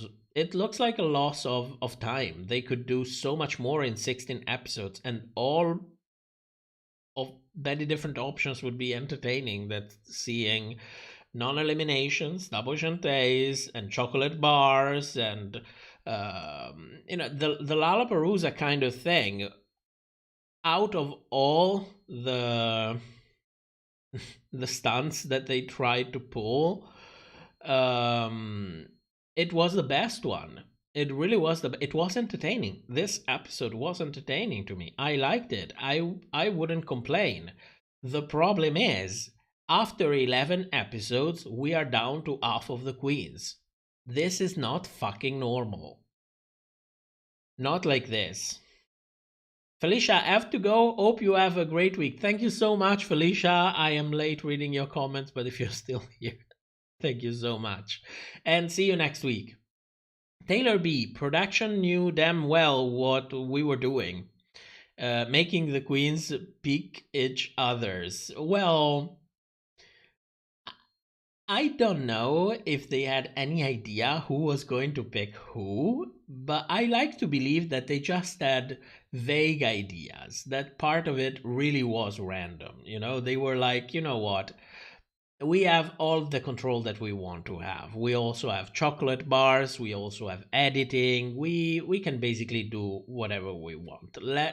Let's give them some room for movement, Yes, work. Sorry, then Sorry, Dan, take it as a compliment. Your work here is good. Oh, I didn't take it as an offense. Don't worry. Remember, if you ask nicely, any question goes, as long as I always have the option to say, I would prefer not to answer that. That's the, you know, the kind of agreement that we have, or that I really have with anybody. Cashmere Kitty, what type of drag race challenge do you think it's the most difficult to rig? And what type is your favorite? Well, for me, one of the most difficult to rig would be a suing challenge or a makeover challenge, because you cannot really rig it without the queen actually agreeing for the challenge to be rigged, because that's an objective thing. That is your dress, unless you destroy her sewing machine, unless you play switcheroo with dresses, unless you play switcheroo with supplies. What you see is what you get. There is no camera angle that will make a bad dress look good or a good dress look bad. These for me are the most difficult one to rig. And they are some of my favorites. I do prefer Makeover Challenge if they include the fact that the queens start doing outfits from scratch. Because you don't only see their makeup skills applied on somebody else, you also see them making dresses. That is, I'm always astonished when I see people making dresses. It's something I never get tired of. Sometimes I go down rabbit holes on YouTube and see people making a ton of different kind of garments, and it looks so easy to them, and I am astonished. Seriously, it doesn't matter. It doesn't even matter which kind of garment we are talking about. Sometimes I look at video of people knitting socks, and I am amazed in the same way. So it doesn't take much.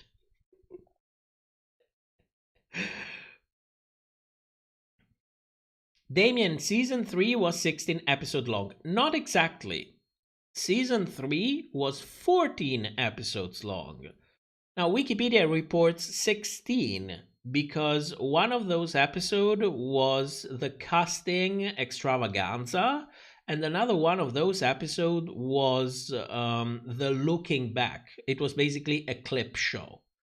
But it was not 16 competitive episodes. It was 14.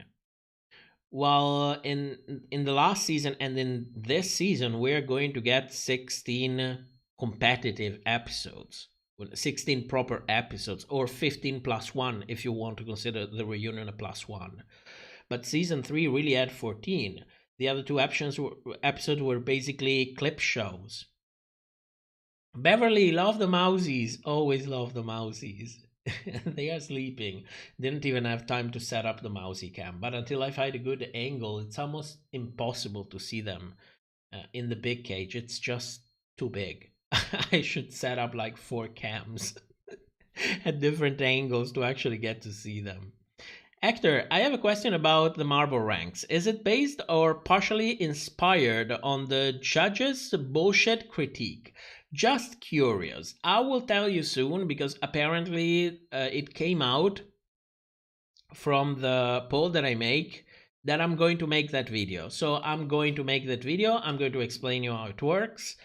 And I'm also going to... I already have an alternative options, a more elaborate options to play if they adapt to it. Like it happened with the confessional chart.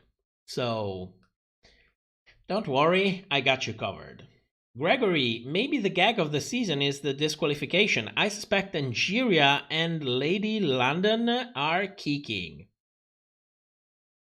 And why would that be a reason to be disqualified?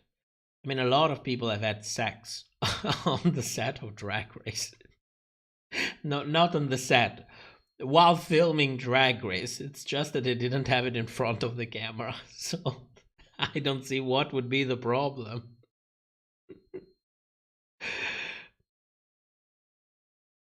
Phoenix, I love how they try to explain so hard in Untucked why Bosco didn't go home. I completely removed Untucked.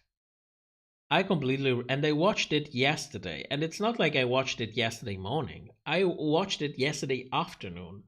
Yet somehow I completely removed everything that happened in there. The only thing that I remember is Do the Georges. That's the only thing that I remember.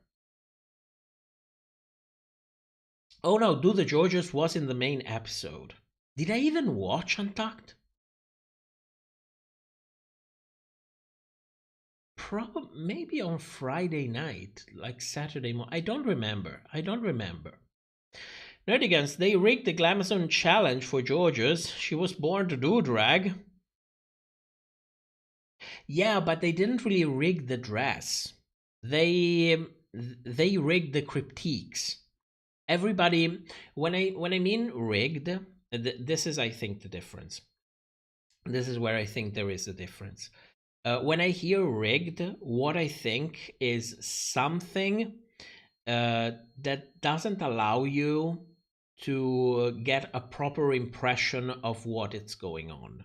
Okay, like rigged would be if you make a queen, if you destroy a queen's sewing machine, for example, so that she's prevented from actually doing her job. If it's something that messes up with your perceptions, like the critiques, like camera angles, and so on, yes, it's still a form of rigging, but I don't think I would strictly define it rigging. Well, maybe yes. Maybe I need a separate terminology for the two different things. So yeah, I take back anything that I said. It's bad comment of the English language on my part.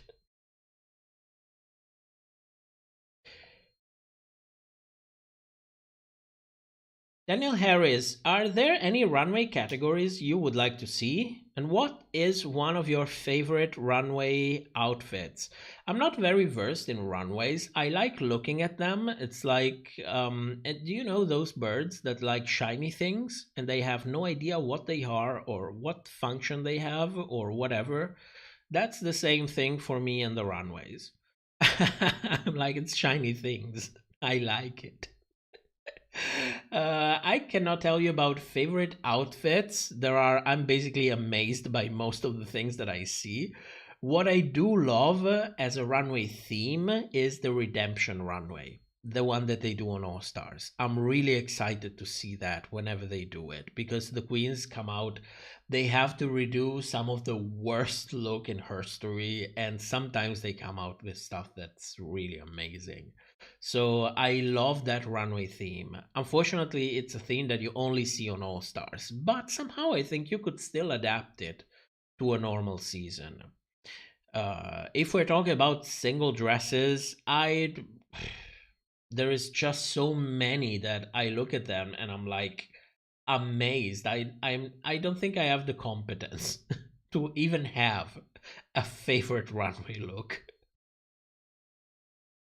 Funny, kind of strange question. Mel friend and I were debating. Do you think that Katya should temporarily create another persona with everything going on in the world? Absolutely not. Absolutely not. It makes no sense. Come on, let's not get carried away with this kind of stuff. A persona, it's a persona. Now, I know that people might have different opinions, but it's not like she's impersonating that guy from 100 years ago, or that all of the things that he did, and we cannot even mention it in here without getting our videos taken down. So unless you're impersonating that, or doing blackface, why should you change a persona? That's none of her problem if there is a clown out there thinking that he can do whatever the fuck he wants whenever the fuck he wants to do it. Oh, shit. No, absolutely not. I think it's taking it too far. There is such a thing as a line that separates socially conscious from woke. And let's not cross the line, because once you cross it, you are actually endangering the cause that you are pretending to support. Because that's, for me, the very definition of woke. It's pretending to support.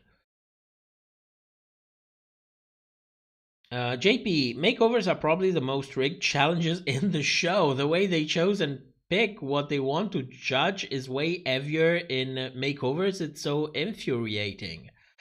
Yeah, that goes again in the rigging differences. But think about it this way. When you see a lip sync, if they cut it in a specific way, they can completely mess up with your ability to see what's actually is going on. It's going to be very difficult for you to have an actual representation of what's in there. So one thing is messing with your actual representation of what's happening, and another thing is messing with the way you relate to that representation, the way it messes up with your perceptions. So for me, that's what cannot really happen in a suing challenge. And it doesn't matter how many different camera angles you use. It doesn't matter how you play with the lights. It doesn't matter the cuts that you make. A dress is a dress. You can try to mess up with my perception of it. Yes, of course, you could make the worst possible critiques or the best possible critiques. But I do see that dress, and I am completely able to make my mind on what I think about it.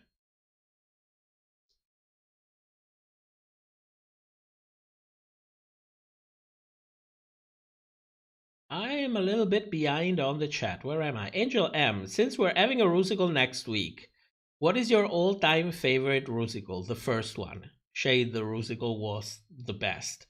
I also liked Under the Big Top from Canada, but Shade is by far the best Rusical ever. JP, the rumor says Raja and Jara did they do in season 3? And they were loud and knowing. Jara, I believe it 100. Oh, we're talking about sex. Okay. I didn't get that. Phoenix, did you even watch International? Oh, did I even watch International All-Stars? I wish I hadn't. Well, I don't know about you. I tapped out after, I think, episode 2 or maybe episode 3. I don't know. I stopped watching. I didn't even watch the episode when Pangina went home. I was done with it. Didn't care. Was a shit season. Let's just forget it. Let's consider it like Secret Celebrity Drag Race. Yes, we're talking about Kai Kai. How long do you think Georgina Chacha can survive out of Ryan's ass? I had no idea Georgina was a top to begin with. I am very surprised. Danny, what you say sound like gaslighting the audience into a particular perception. No, gaslighting is something else.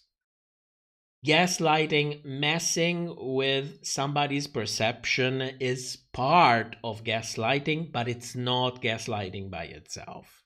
Let's not mix the two things. Yeah,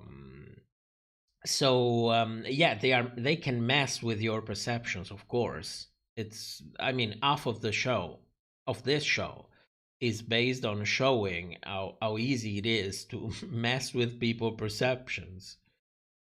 Nerdigans, Canada's Drag Race Season 1 did a redemption runway for their first time in drag. Oh, I didn't know that. Fantasia! People just gotta go. Just dropping in, gotta go. Love you. Okay, thank you, Fantasia. I'll see you back on Friday. Phoenix, I want RuPaul's Wet Pants and Slides the Runway category called Show Us the Fashion. Or one based on Candy Muse called Illusion on the Runway. I was thinking about Candy Muse today. When I was thinking about how am I going to review the lip syncs, how am I going to show different things, Candy Muse immediately came to mind. But she was honest about it, you know? She was really honest about it. She was like, I didn't know the words. Then the way they edited me, but I won without knowing the words. Kurt, I don't even watch the actual show anymore. I just watch a recap and Basically. A lot of people say that. They're like, you know what? The show is not nearly good enough for me to watch it, but I'm still curious enough to watch some recaps about it, some reviews about it. So I know I get it a lot. Which is flattering in a way.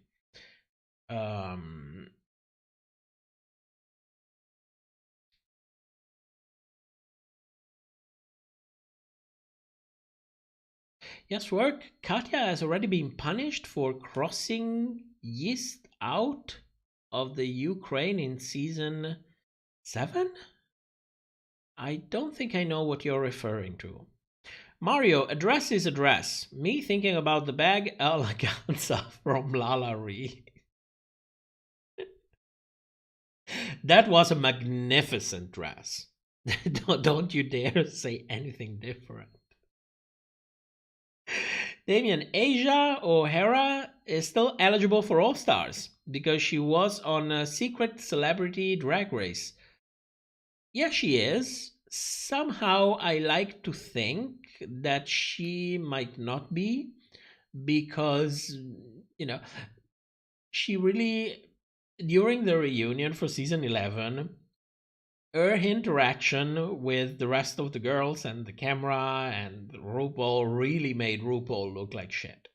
So in my fantasy, she is denied because she managed to look RuPaul like a complete asshole by contrast. In my fantasy. Of course, for her, I wish her the best. So it would be good to see her back on Drag Race, especially if they actually portray her the way she, she deserves to be. Jules, Georgina is a top? No way, that's what I was thinking. But then, when Willow did that read in the library about Ryan's ass, I was like, oh, I didn't see that one coming. Luis Felipe, can you give us an example of a lip sync rigged by the editing? Anything Candy Muse. Like literally anything Candy Muse. During the season, she didn't know the words.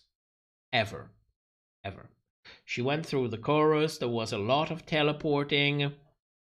I think which lip sync, the worst one, they even used reaction shots in order to cover up moments in which the song would go to a part in which Candy Muse didn't know the words. So I don't know, maybe they didn't have the right camera angles, but they even did that. It was really bad. Which one was it? Let me see if I can find it.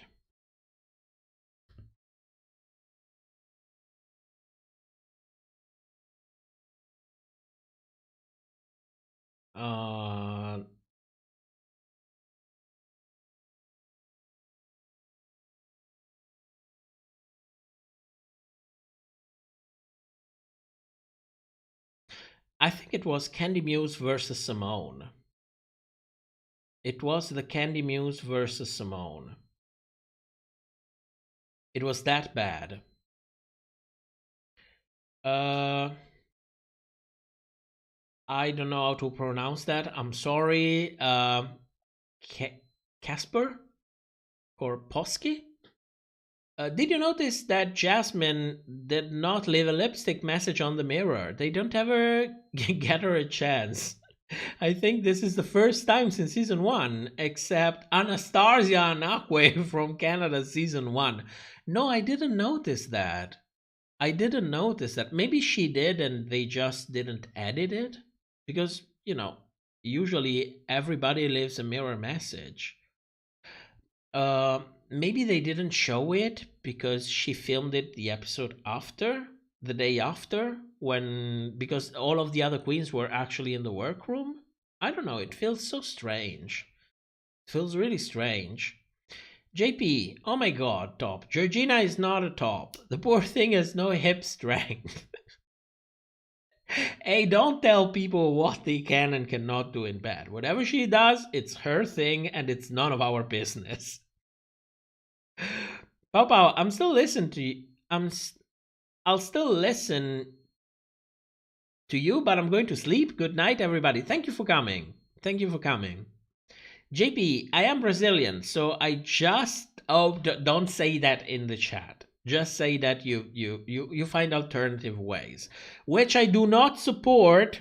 Let it be clear, I do not support them, but I cannot control what people do. So,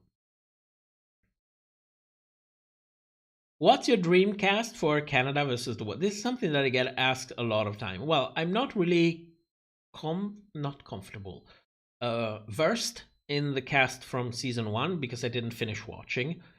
I grew very tired, I think, after episode 3, probably episode 2. But literally anyone from season 2 will do. Like literally anyone. They were all great. There is not a single queen, and this is so rare, there is not a single queen from season 2 that I didn't like, or that I didn't enjoy, or that I was like, well, I don't want to see her again on screen. I liked all of them. I wanted to see more of all of them. If Canada season 2 was 16 episodes, I would have been completely okay with that. Like, I'm waiting to see anyone. Anyone. Is it a God Crunch or a Boss Crunch? Boss Couch? Boss Crunch? It's a God Crunch. She came first. She deserves the name on that. Yes, work. In a season 7 mini challenge, they had to invent a character in jail, and Katya's backstory was that she stole yeast out of the Ukraine. Oh, I don't remember that. That's gagging. Damien, do you think Asia used witchcraft to humble RuPaul? No, I think it's a natural talent.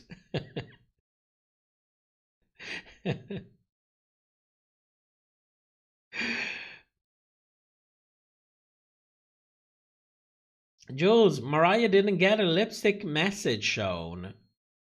You mean in All Stars? Because in season 3 it was good luck. No, congratulations, Russia. It was congratulations, Russia. I don't think they read it. You can see it if you pay attention to it, but I don't think they read it. Because Mariah was like, if we're talking about season 3, Mariah was like, yeah, I smell some shit. I smell a couple of stunts in here. I think I know who's going to win. I'm going to write it on the mirror. Yes, work. Georgina Chacha belongs to the tops league of RuPaul's Drag Race, like Pheromone. Oh, come on. Come on. Don't do that. Don't do that. We stand Pheromone on this channel. Georgina, neutral. Kind of neutral. But we do stand Pheromone. She is whatever she wants to be. I don't care. Phoenix, Georges can be a... Let's stop talking about Georges. Oh my god.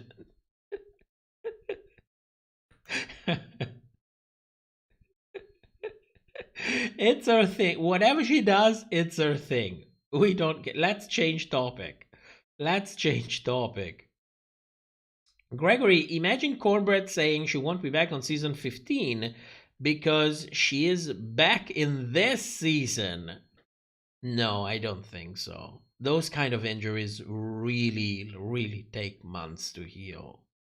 And unless you are basically in bed the whole time, your weight is going to prolong your actually healing time because you are putting, in proportion, you're putting more strain on a joint that it's trying to heal. So unless you stay in bed, weight actually makes a whole difference again. So, no.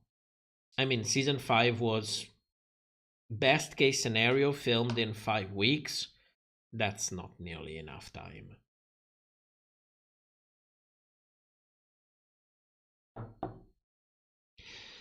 Let's have some lime water.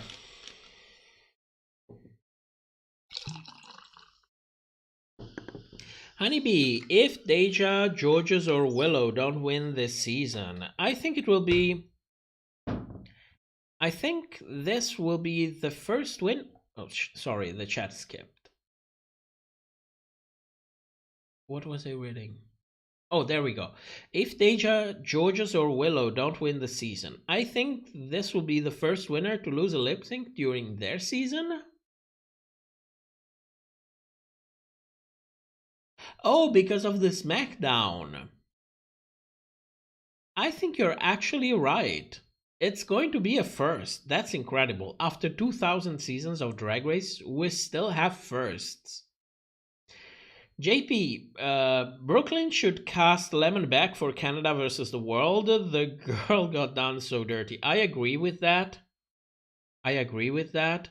But Brooklyn doesn't have nearly the amount of power that RuPaul has on Drag Race US. RuPaul is a producer. Brooklyn is an employee. It's a complete different thing. I mean, she might be the center of attention in the season. She might be the main judge, but make no mistake, she has no words in anything. She is holding a spot. I don't think she has any power whatsoever. The only power that she has is saying, "I'm not coming back," for example. That's the only power that she has. Jules, Mariah Balenciaga is my hero and I stan. I completely agree with that. Damien for £1.79. Thank you so much. Honey Davenport's message was never shown. Was it about being horny? I'm asking for a friend.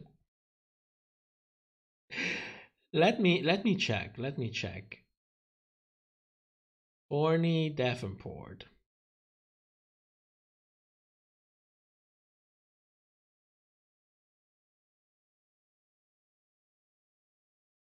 Well, no, they did show it. Because if you go on Wikipedia, it's actually there. There is a difference between showing the not showing the message and not reading it. So the message was, sisters, if nothing else shows the world your heart, if nothing else, show the world your heart. I hope you all saw mine. XOXO Horny Davenport. Luis Felipe, is season 4 the most heavy-headed season ever? What do you mean by edited? You mean with the most production manipulation? Or you're really talking about editing, like the way the footage is built together, the way music and background noises are used to convey a very specific kind of feeling, the way they pick and choose which confessionals to... Are you talking about just editing, or are you also talking about producing, like messing up with things as they are happening? Nerdigans, Cornbread said she wants to focus on transitioning, plus she's going to be in Hocus Pocus too. Or maybe that might be one of the reasons. A conflict in a schedule would be a very good reason not to be on Drag Race next year. It means that she's getting work, which is what you want. Yes, we're talking about Canada Season 2. Do you got a trick up your sleeve? What?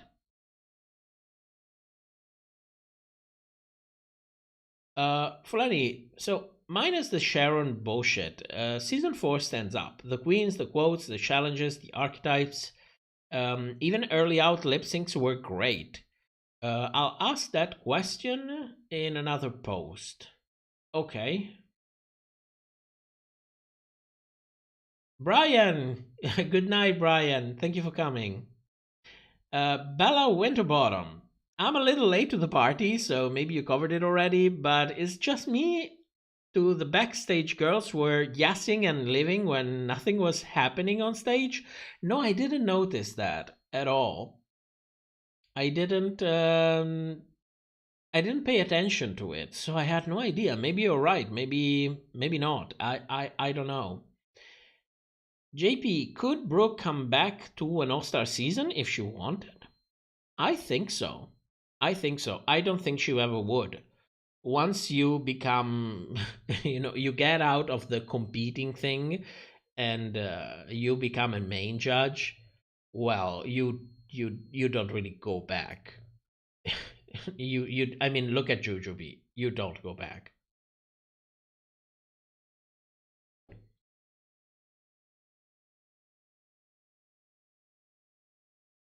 Phoenix, seriously, what was RuPaul's outfit and makeup?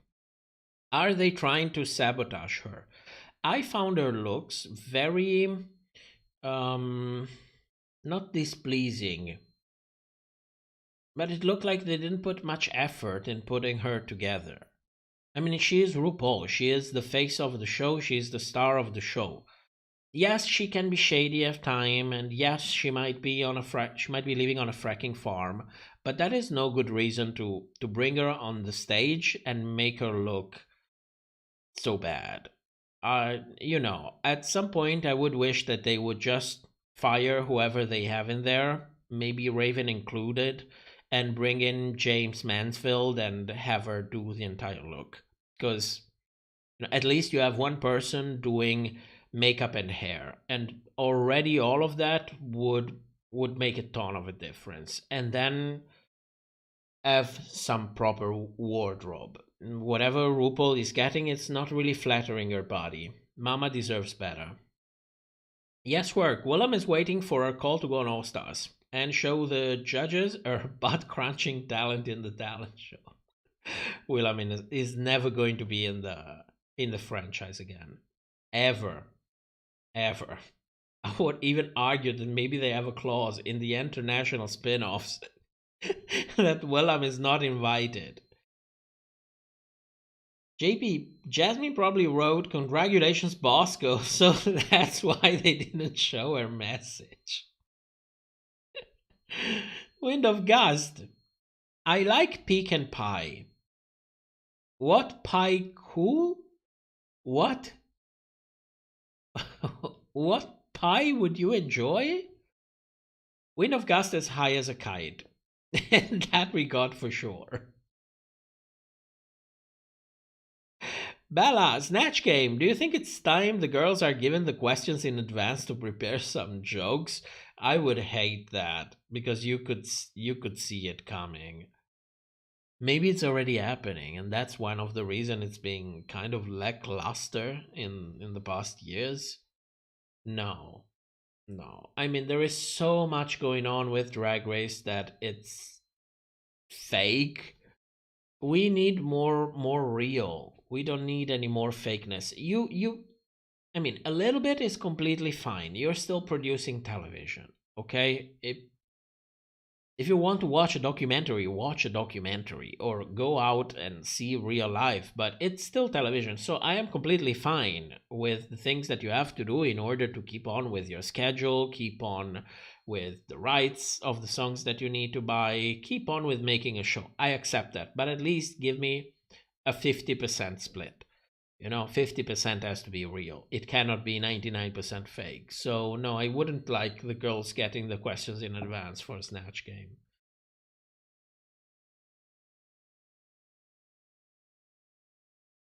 Fulani, in season 4, Willem went home during the Fifi and Sharon's lip sync. Who do you think would have lost? Fifi took off her wig and shoes. I think, well, production knew that they were going to send Willem home, okay? So for shock value, it was very interesting to have Fifi and Sharon lip sync against each other. They were the frenemies. It would have made complete sense. But if Willem didn't go home, they wouldn't have been in the bottom to begin with. So Dida Ritz was perfectly ready to go home.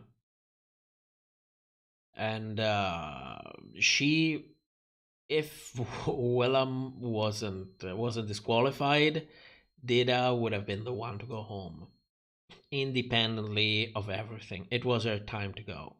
There is a reason why people used to say, you are the Dida Ritz of the season, a queen that lasted way too long and didn't live very much of a good impression apart from a good lip sync. That one good lip sync, and that's it.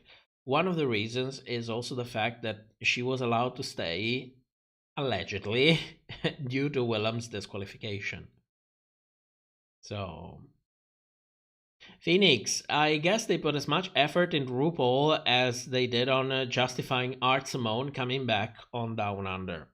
I don't know where this trend of bringing back queens without any sort of explanation or, I don't know, justification whatsoever is coming from, because they are doing this a lot. Now, it's become kind of normal. It's not that it never happened before, because it did happen. But at some point, it looked like we reached a compromise. When, RuPaul would bring back girls if they can demonstrate that they can earn it. If they can earn their spot back. And it was like this brief moment. Then, from a moment to another, RuPaul started bringing back girls without any explanation whatsoever. Like, it doesn't matter, hey, you're back. And that's it. Drago, I'm late again, no worries. We are used to it. Sen, I agree that I want to see some authenticity within the reality show. I get some things need to be fake, but give us some shit that is real. Yeah, that's basically what I'm open for a compromise. I'm hoping for a good compromise. A little bit of it has to be real. It cannot be 99% fake. Luis Felipe, what are some of the queens you think lasted longer than they were supposed to be? Miss Fame is one of my picks. Well, at the time I would have agreed with you, but somehow looking back at season 7 after a while, I'm like, yeah, of course. She even deserves the top 4, if you ask me. Well, if we are being shady about it, let's go in order. Everyone in the top 4 of season 14 lasted way longer than they were supposed to last. Then season 12 was okay. Then Vanjie in season 11 lasted way too long. Like, way too long. You know that they kept her around because she was basically a meme. I kept thinking, she is funny, yes, of course. She is Vanjie, yes, of course. But she has been going on for too long. Like, these are the queens in the most recent seasons that I think they've been going on for too long. Same with Cracker. I mean, they kept telling her, she's funny, she's so funny, she's so relatable. And then, I don't know, nothing really happened. So, there are a ton of queens that are kept around for no reason, no apparent reason whatsoever. Mostly, it's because they elevate others by contrast. That's why you have them there. But in the most recent seasons, I will go with the top 4 of season 13. Yes, it's a final answer.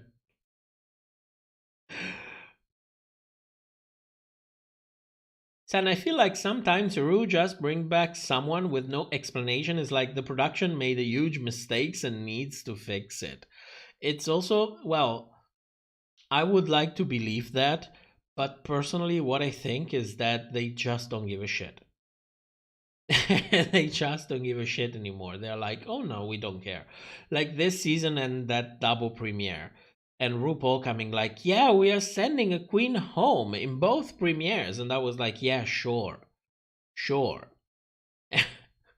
And then you're going to have a season of what, 12 episodes? 12. Last year you had 16. You're selling me that you're going to have 12 episodes. No, that was not going to happen. Fulani, Alexis Michelle is my top pick for being there way too long. You think so? I liked Alexis. She was not portrayed very well, but she kept me entertained. Jules, Roxy Andrews. Oh my god, yes. Yes, how could I forget that? Roxy Andrews in All Stars 2, absolutely. Absolutely. But then again, she was there as an excuse so that Alaska could eliminate all of her competition. I mean, looking back, she eliminated Tatiana twice. Like, twice. And then she eliminated Alyssa as well.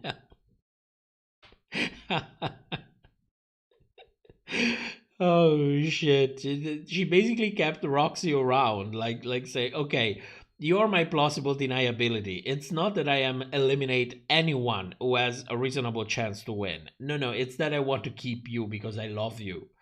We are like besties. Like, even though they never actually did almost anything outside, in in real life, they didn't actually do much together. But in All Stars 2, she was her bestie. JP, the fact that the bottom 4 of UK versus the world was more interesting than the top 4 we had shows how bad the season was. Even Cheryl could have had a good storyline if they had any care. I completely agree. The bottom 4 was actually the top 4 for me. Everybody else could have easily gone home.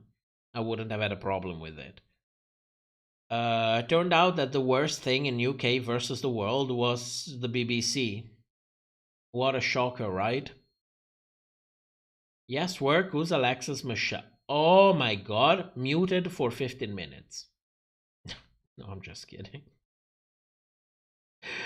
To me, it was Blair on All Stars 5. Yeah, I can kind of see that happening. Even Miss Relatable. We didn't really need her in the top at all.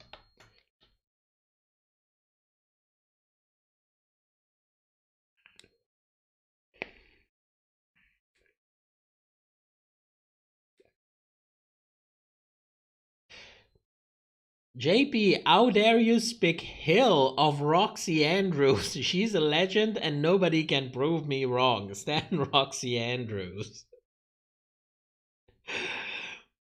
I like Roxy. Come on, don't take it like that. But All Stars 2 was not really it was not really up her alley. You could see that she was kind of tired. You could see that she was like, I need to pretend like I want this because I need the redemption.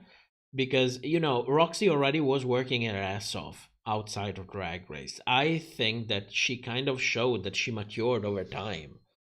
And everybody knew that already on Reddit. But the vast majority of the people watching TV didn't really know it. So it was really important for her that the redemption would come forward, It felt like she didn't really have time to enjoy herself. She didn't really have time to bring what she wanted to bring. It was more like she was dragged along. And the fact that she had to pull a redemption for some reason, not for some reason, one way or the other, it made it even worse. Because at the same time, she was Alaska's plausible deniability. That really didn't work for me. Conversely, the best appearance for Roxy Andrews was when she came back as a lip sync assassin.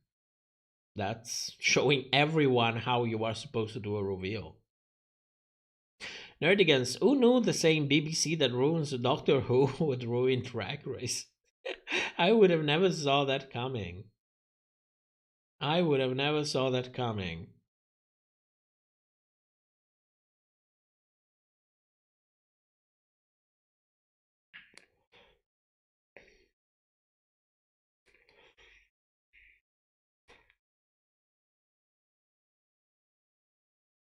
Come on, don't fight in the chat. It's not difficult. It's like we agree to disagree.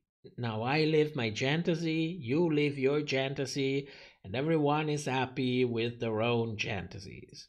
And that's how we like the world to work. Come on, come on. Yes, work. Roxy was so strong in All Stars 2, they tried their best to break her, but she said no. Yeah, she was really, really focused. She also released an interview. I don't have it saved because at the time I didn't used to save everything because I didn't really have a review show where I would, you know, be like, always ask for receipt, see things for yourself. But I remember an interview, maybe it was in Hey Queen, in which she said they tried to break me multiple times. They put me in the bottom time after time after time after time, but they never managed to trigger me. Mad props for that. Honeybee, I think All Stars also kind of disadvantages fashion and seamstress queens. It has a bigger emphasis on performance and comedy type of challenges, so they don't get as much of a chance. Yes and no, because yes, because what you say is true, and no, because the reason why we have this perception that fashion is so important is because we have so much emphasis in the main season on the fashion, the runway, it's like if you watch Drag Race, you would believe that being a drag queen is fashion, fish, and lip syncing, and that's everything that goes on with being a drag queen. That's the impression that you would get. But that couldn't be farther away from reality. Most of the queens do a style of drag that has very little most of the old school queen that has very little to do with female impersonation or being fashion forward. They actually relied on the opposite, the shock value of bringing something completely fucked up to the main stage.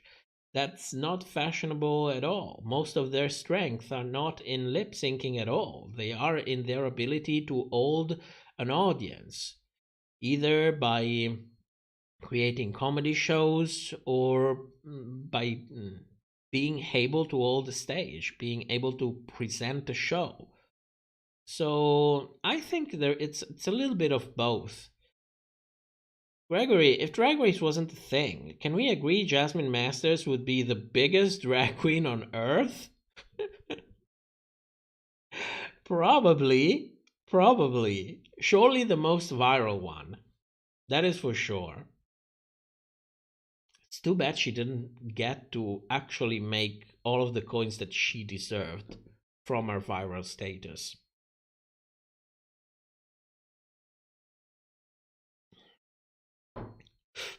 If you ask me, if I was Jasmine, I would have immediately trademarked the expression and a hoop.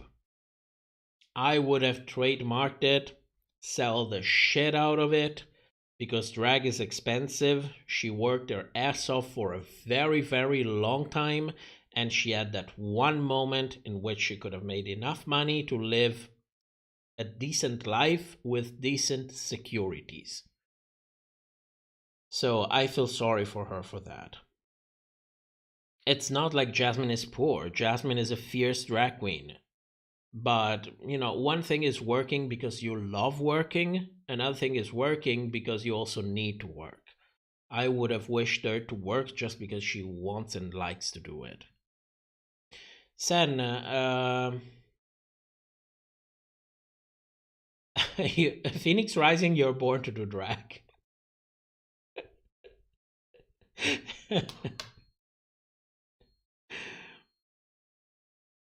Is it Georgina Chacha or Georgina Chacha? I like to think that it's spelled with a J, but then again, you can hear my English. I am the last person to ask for spelling. I like to think that it's spelled with a J, though.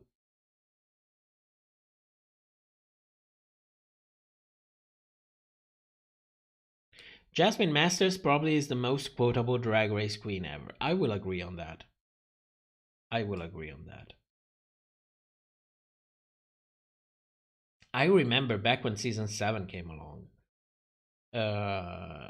that the first thing that people saw, and I'm talking about kind of mainstream audience, was the first hint that probably what the edit that we got served on season 7 concerning Jasmine was not really representative of the person or the queen. Because there was this Reddit post of Jasmine Masters explaining how to douche last minute.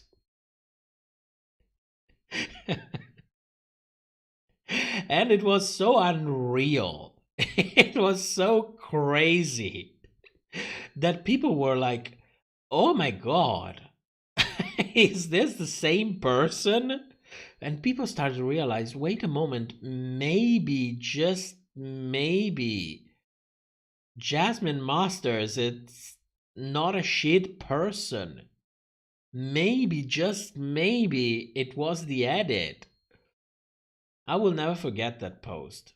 Seeing so many people getting into the process of changing their mind.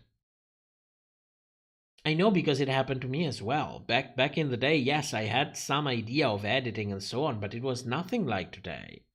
I was kind of sold on the edit that Jasmine was kind of a mean girl.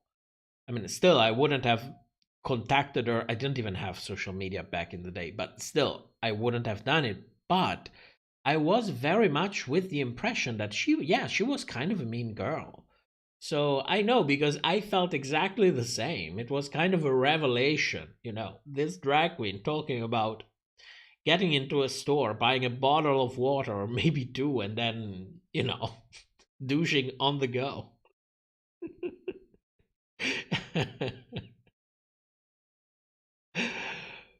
JP, the wind blows and Phoenix says they were born to do drag.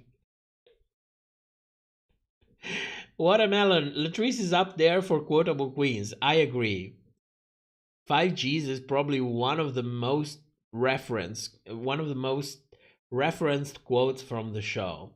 Willem as well. I like to quote the oh my god, this is the I like to quote the I'm not a whore. Whores get paid. I'm a slut. Or is the carpet comfortable? JP, I want to know how to douche last second.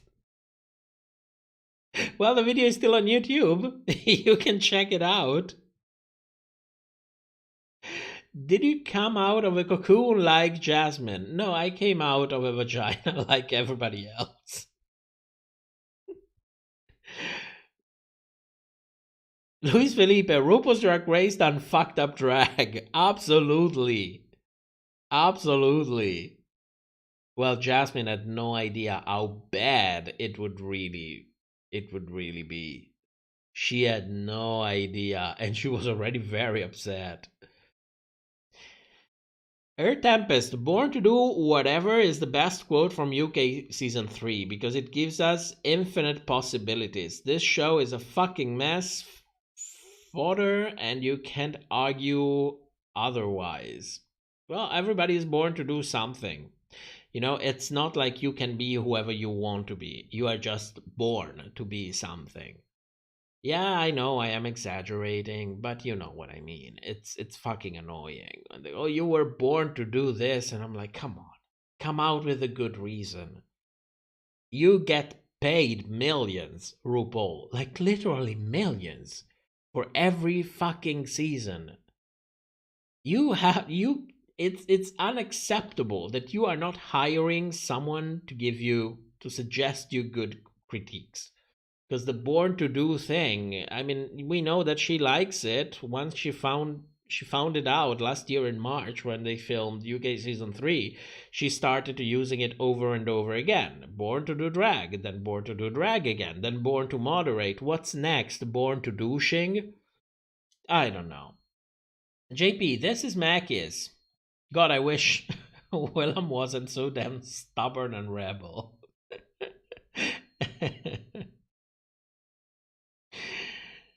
Oh my god. Yeah, don't forget, that was back in the day when they didn't get a list of runways. So Willem was one of the few queens with a lot of resources, actually, that could bring designer clothes to the runway. Gregory, Lana Del Rey was born to die.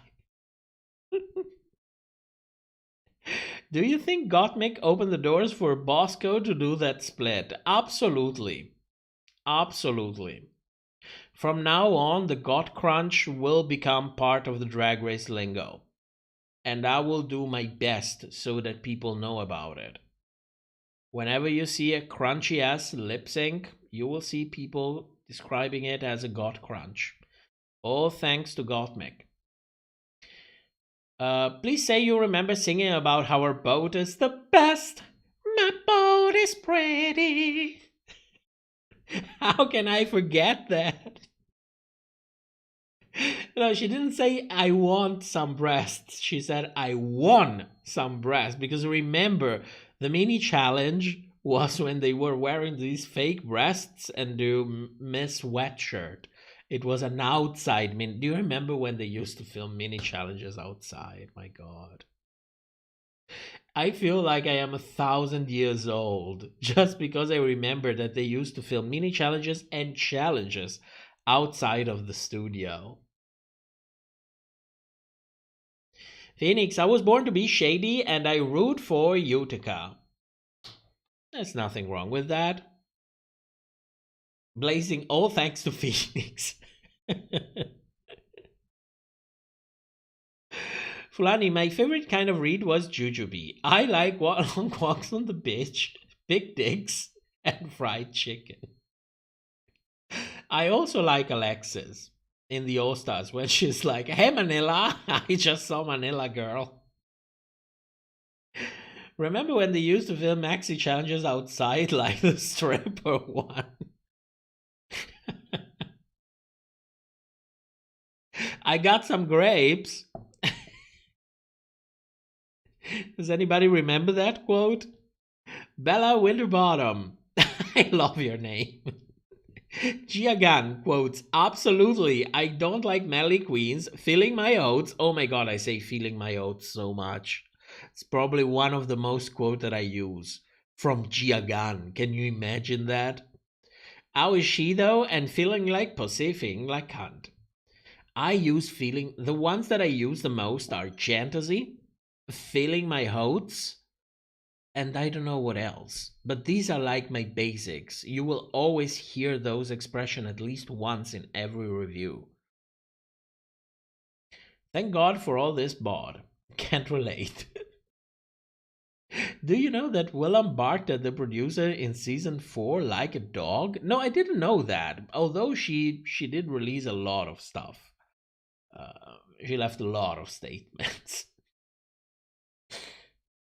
Watermelon, what are some songs you wish they were on Drag Race? I'm shocked that it's been 284 seasons and still we haven't seen Lady Gaga and Beyonce's Telephone. Yes, that is kind of shocking, considering that we've had Born This Way. And Lady Gaga is big in the queer community.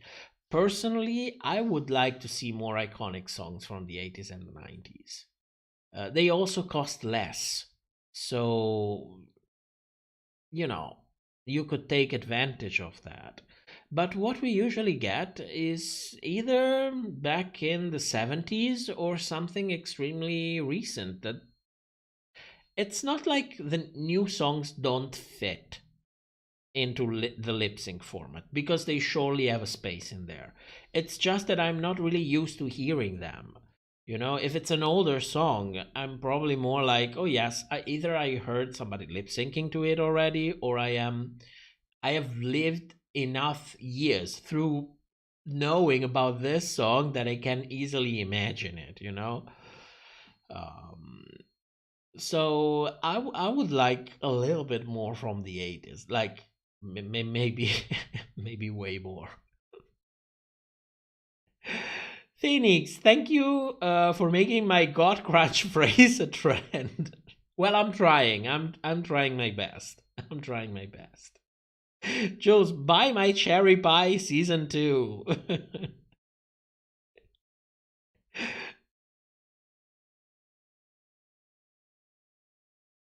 Blazing, my basic is I'm very excited in being Big Ang voice.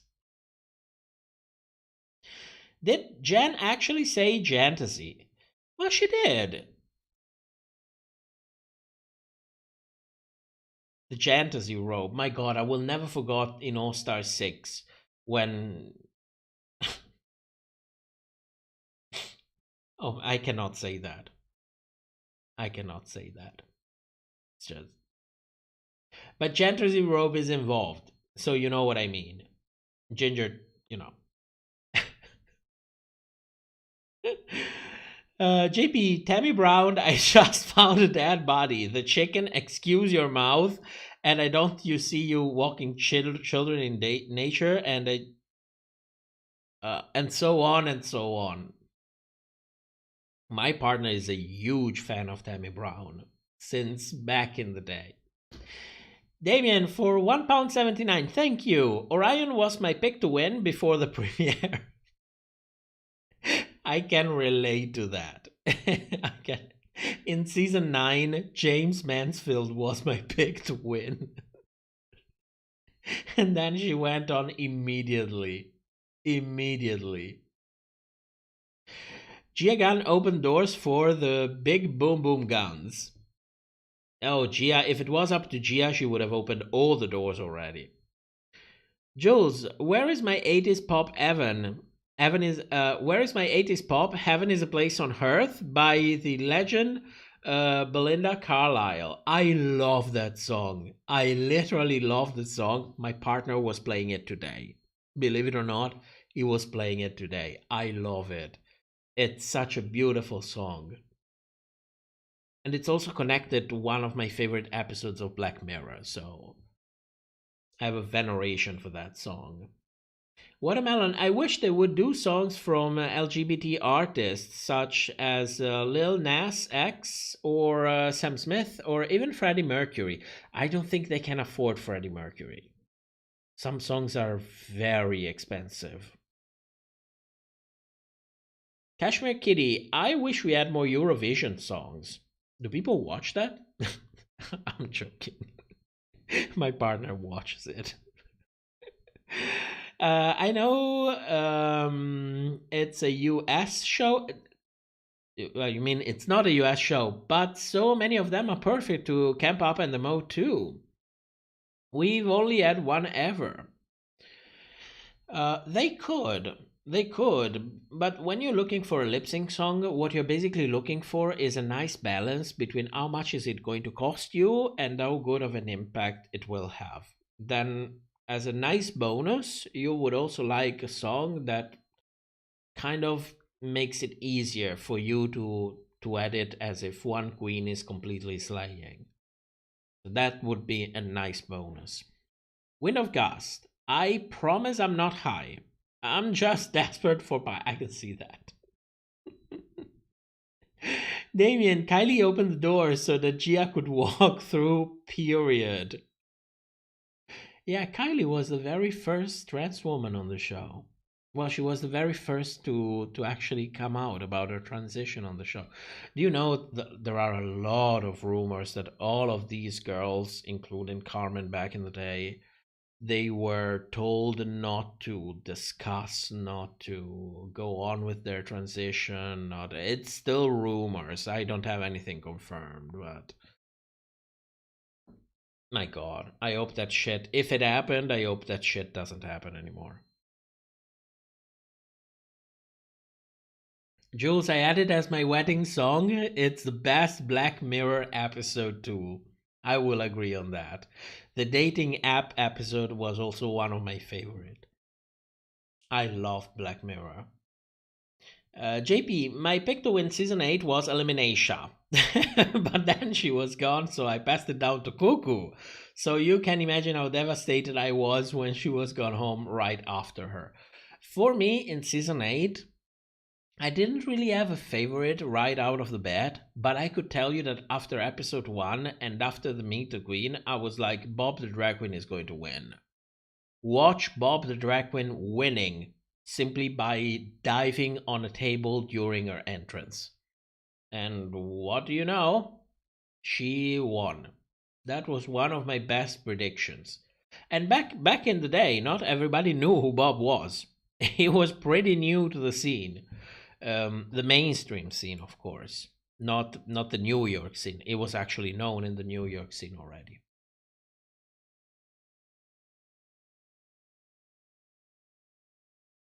The only thing that they can afford for lip syncs is third gift. Cherry pies back from season 2, which are expired. Bella, do you think RuPaul's Drag Race is shying away from talking about chemsex? Know that Becca and Juju had drug problems, but they always seem to reduce it to just alcohol. I don't think Drag Race is the place to actually have a conversation about that. That's pushing it a little bit too much. Because you can talk about sex and you can talk about substance abuse.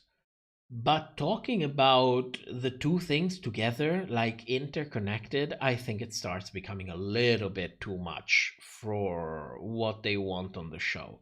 Of course, it would be an interesting conversation to have, especially when I think about queens like Katya, for example, who has been very open about her addictions problem.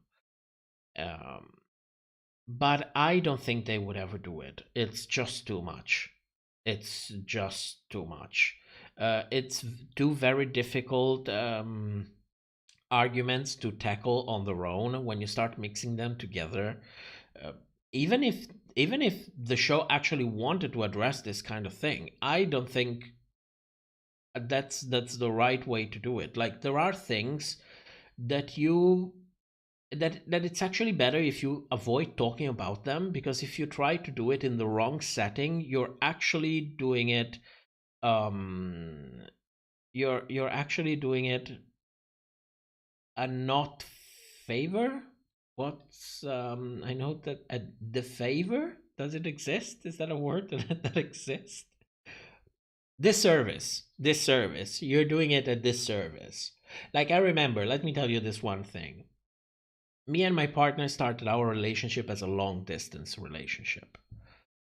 So most of the time I would find myself telling him things like, let's not talk about this. This is not the kind of things that you talk over by phone or online, or you just don't do that. You talk about this kind of things face to face.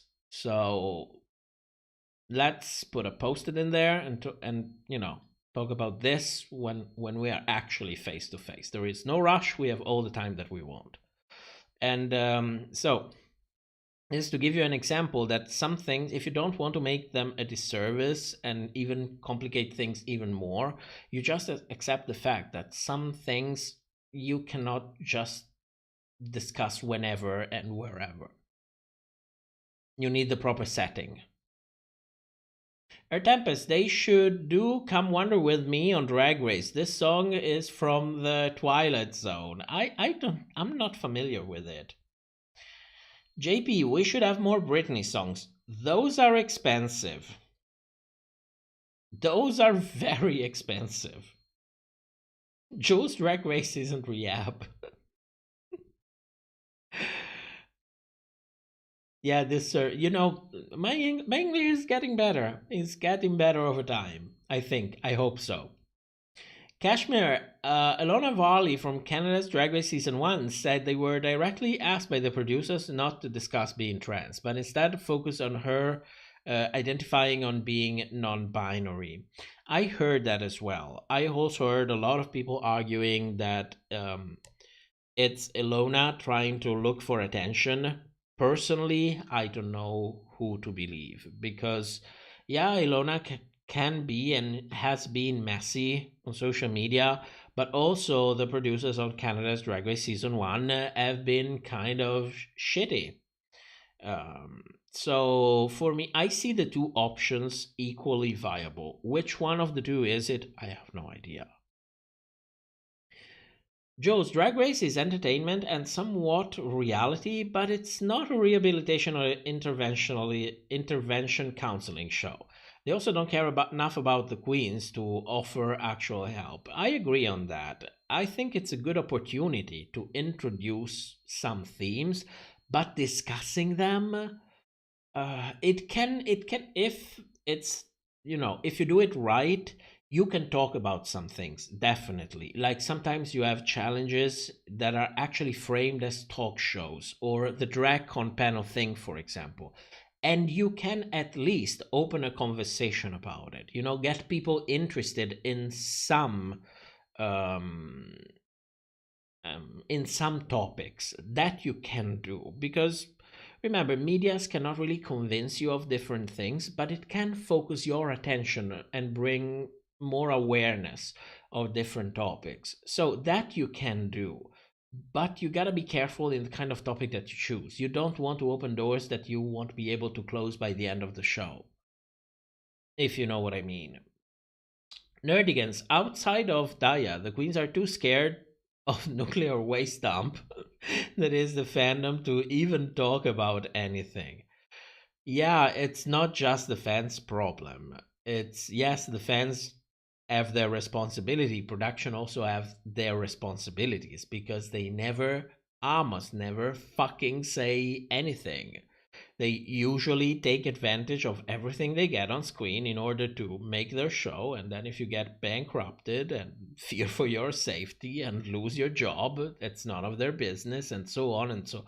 I mean, we can pretend as much as we want that it's all because of the fandom, but to me, it's until a certain point. It's a shared responsibility.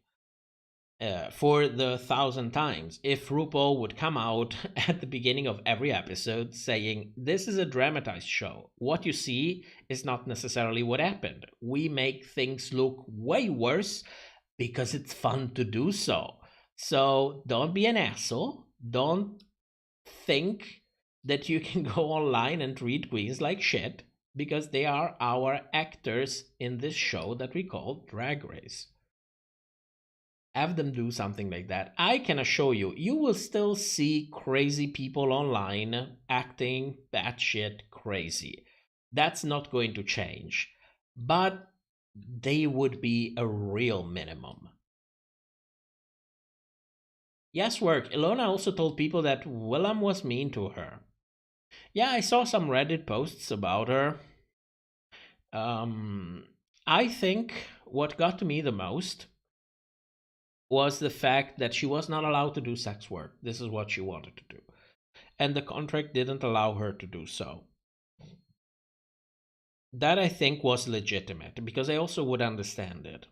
It doesn't really work well with the franchise image, and it's not just an image of the franchise, because the franchise image is inevitably linked with the sponsors, and many sponsors don't want to be linked to that kind of line of work. So, I mean, I think you all heard about many different banks trying to pull out from that industry. Patreon completely pulled out from that industry. OnlyFans at some point wanted to pull out of that industry because, it's the U.S. And for some reason in the U.S., they have these moral things, and they want to die on these hills of going against that line of work or going against some kind of women's right. And I'm like, are we talking about the same country? I don't know. It's very strange to me. Looking from the outside, it's very strange. Phoenix, can we please have a lip sync for the world? Up in Blinding Lights? That is my French vanilla fantasy. Watermelon, I don't understand why almost every lip sync needs to be a form of female pop diva. I wish the songs were more diverse. Yeah. We need more slow songs. Damien, because what you see isn't always the truth.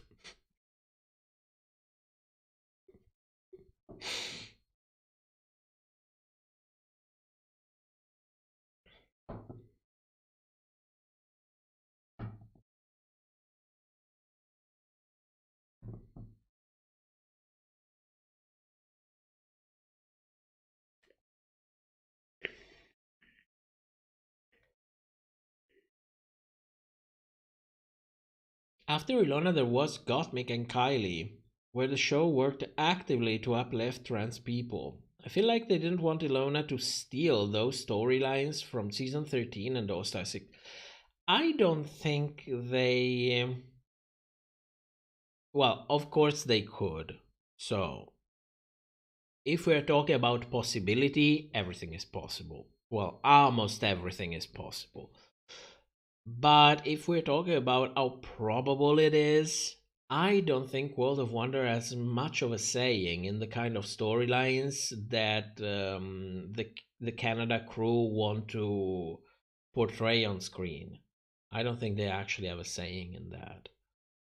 They might have suggestions, but then again, Canada is footing the bill for acquiring the rights to the franchise, so maybe on some things they are still limited for sure, but when it comes to storylines or the kind of themes that you want to represent, I don't see why there would have been a problem in portraying a trans person. It sounds to me more like a decision made by the crew themselves rather than something influenced by World of Wonder itself. It sounds to me more like, okay, the producers on Canada's Drag Race were like, okay, we don't want to portray this, period.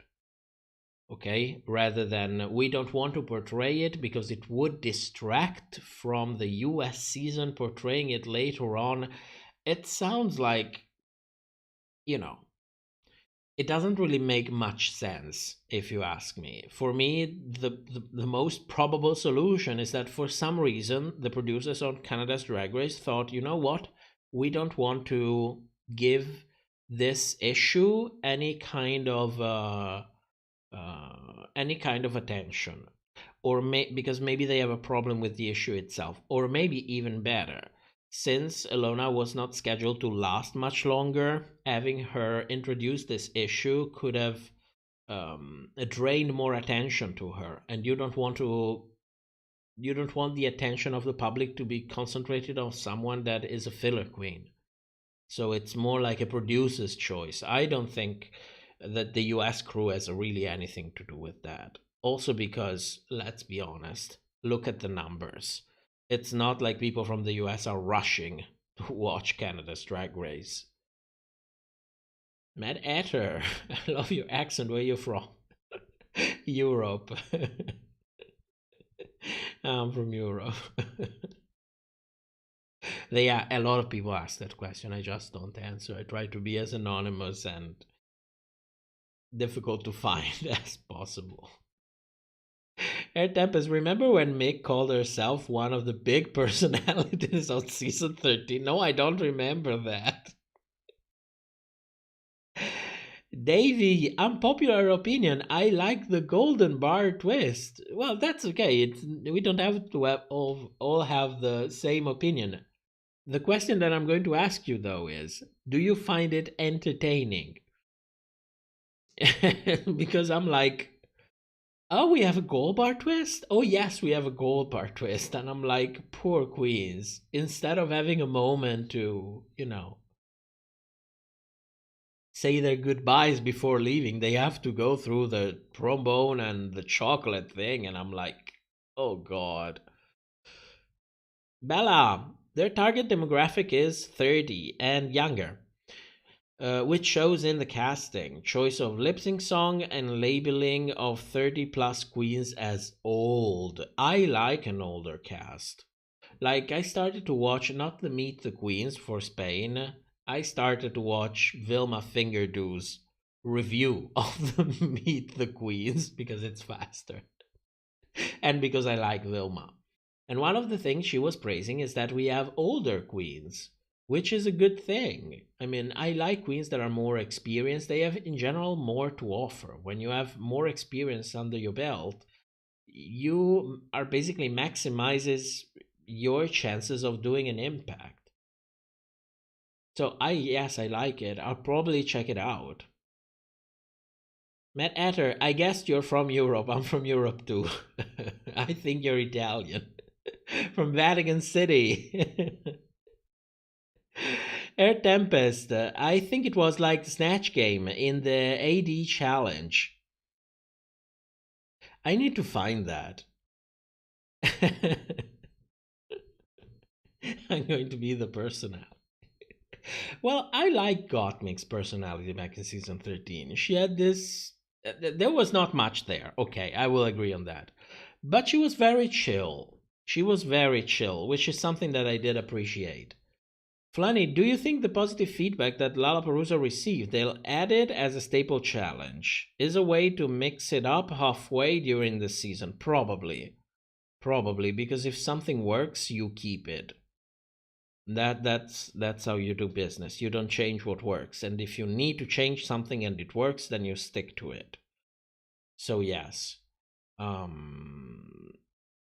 I also liked it. When they do it like this, I like it. But they cannot continue with this rigging bullshit. Okay? If you're going to do it randomly, do it randomly. You always have time to rig the shit out of the lip sync back in editing. And after all, the premise of the show is that it's RuPaul's decision. So even if we see one queen definitely winning a lip sync and then RuPaul decides to send her home nonetheless, it's still fine. So, be more transparent with it because I get to enjoy it even more. Like this episode was really good to me. To me, it was even better than the Lollapalooza extravaganza, whatever that we had in All Star 6. It was even a better format. Damien, Ginger Minge and Miss Fame were the same age during season 7. Unbelievable, right? Because Ginger carried herself as if she was much older. Do you remember the whole "we are the old ladies brigade" of season 7? Nerdigans, the international franchises seem to have more older queens, which is a good thing. I'm not complaining about it.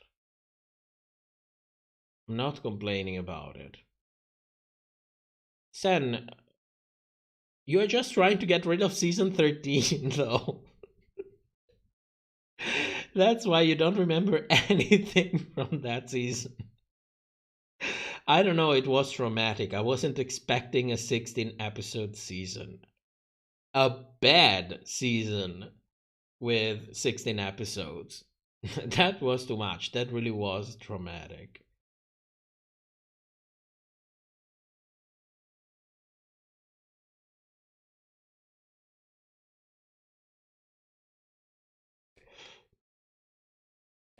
Let me give a little bit of a vape. I need my nicotine.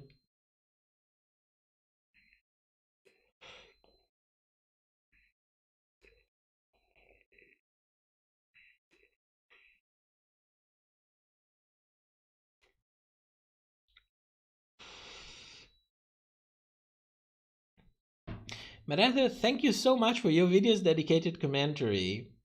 They're well done. Thank you. Thank you so much. Well, the editing is, I wouldn't call the editing well done, but I try to put the best effort I can in the review. Thank you.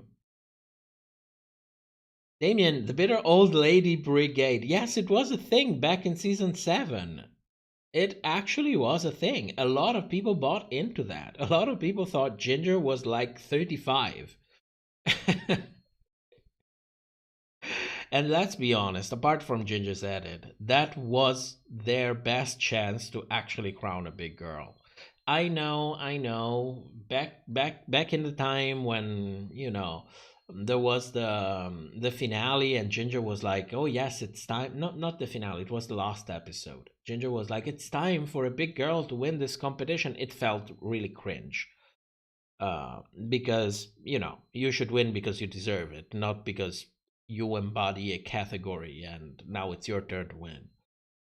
But there really was their best chance. And it's unbelievable that we have been 13 regular seasons and 6 All-Star seasons. So with season 14. It's the 20th season of US Drag Race, and still we don't have a big girl winning the competition. Now, didn't I see some statistics saying that 60% of people in the US are overweight? Now, I'm not saying this to shame anyone, but I'm just saying if that is the market that you are trying to appeal to, how come that in 19 chances that you had, you didn't put anyone there to actually represent your audience? It makes no sense.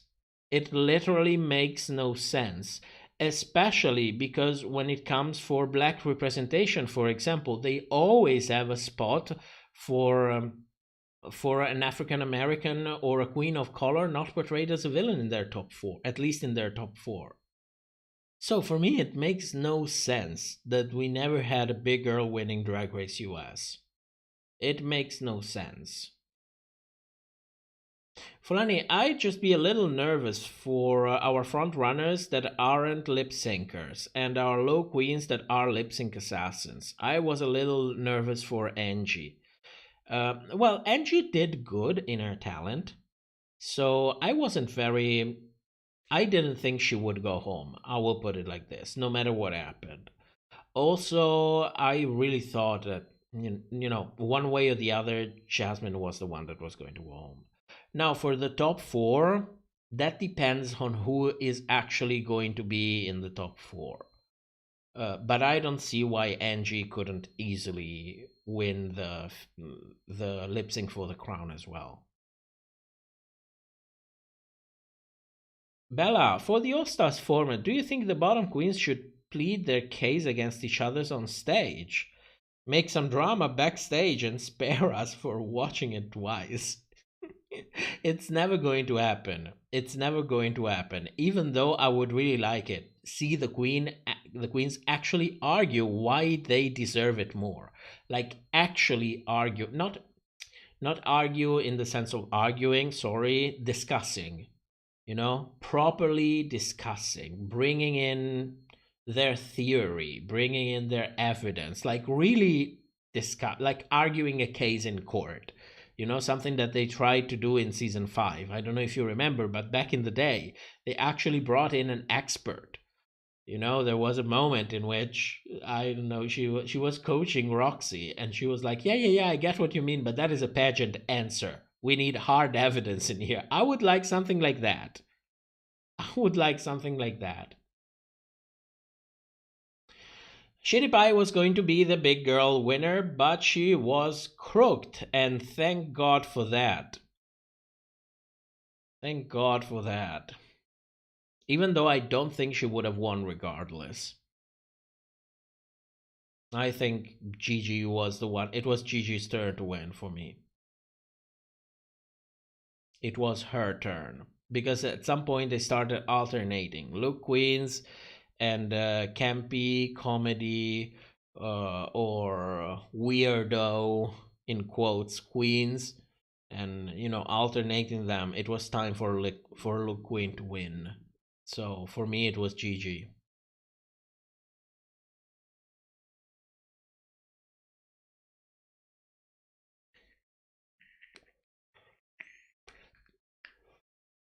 Davey, longer seasons in theory give more times to the queens to shine, but I feel like the popularity of the first out were kind of hurted by this season because it's like they belong to another season altogether, I will add. I agree on that. And since they have so many episodes in which nobody was actually going home, for some reason, it felt like they took advantage of all of that for highlighting half of the cast and completely forget the other half of the cast, because now that Jasmine has gone home, it feels like it's been ages since a queen has actually gone home. It was Carrie. It felt like it was 3 months ago. Watermelon, not East Asian winner. One Latina winner, no Puerto Rican winner, barely any Pacific Islander or indigenous queen. It's ridiculous. From a statistic perspective, it is. It is. I mean, of course, nothing is going to adhere 100% to the statistics, but on average, the more seasons come in, the more they should kind of adapt to the statistical distributions that we see. But it doesn't really happen. And if it doesn't really happen, it means that it was made not to happen. So, Rebecca, 35 isn't old. I know, right? Air Tempest, wasn't Gigi supposed to be the villain of the season and Sherry the hero, though, based on what the spoilers said? What? Sometimes I hear this crazy theory and I'm like, no, that's not the story that the edit was telling. At all. Like, there was, I mean, there is so much going on in editing and it's consistent throughout all of the episodes. No. I keep hearing this, that Gigi was supposed to, that's not the first time that I hear it. To me, that's crazy that people buy into that. No. Rebecca, good evening. Good morning, Rebecca. It's like 2:30 in the morning here. But yes, thanks for coming. Gigi was meant to be the villain of the series before. No, there was no retouch. Guys, you don't understand the amount of work that goes into edit. You cannot change someone's edit and transform it into something else on the fly. The best that you can do is to cut out Shitty Pie's confessionals, add some other confessionals from other queens, and that's it. That's it. No. Good Lord. In the U.S. season, Bianca is Latina, Raja is Asians. Absolutely. Bella, I don't get why Gigi wasn't in the bottom for playing that the entire acting challenge. I will never get how Gigi managed to win the Rusical. It made no sense. It really made no sense. I mean, it made sense when you consider the fact that you were catching two birds with one stone, because you would give a win to the hero and plus you would get Jen upset. You see, already back in the day, they were trying to gaslight Jen. But that episode gave us the Fantasy robe. So I'm kind of okay with that. Rebecca, plead your case, you mean? Yes, that's exactly what I mean. Plead the case. I would like that. Like, properly pleading the case. Like, having a debate on it.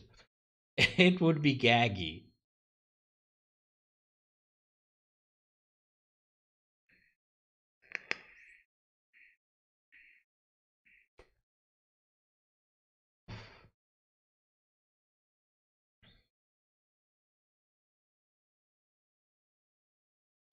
Chi-Chi is Gigi's versus her mother for the crown. I remember, because I was doing the live stream back in season 12. And I remember that it was so gaggy that Gigi would mention her mother so much. It was like she was holding her at gunpoint. Mention mommy. Don't forget to mention mommy.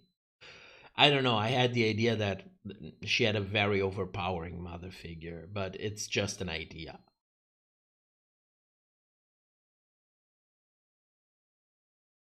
After Lulu, 2:30 a.m. You are Central Europe. Yes, I am in Central Europe.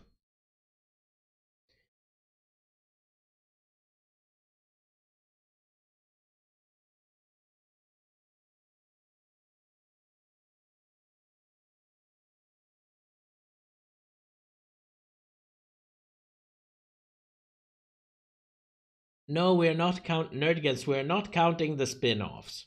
We're not counting the spin-offs, because if we are, then already many of those boxes are checked already. We are just counting the U.S., you know, where the headquarters of World of Wonder, like Tamisha Iman likes to say, the headquarters. Damien, Gigi was meant to be the Aquaria of season 12, rather. She was the fashion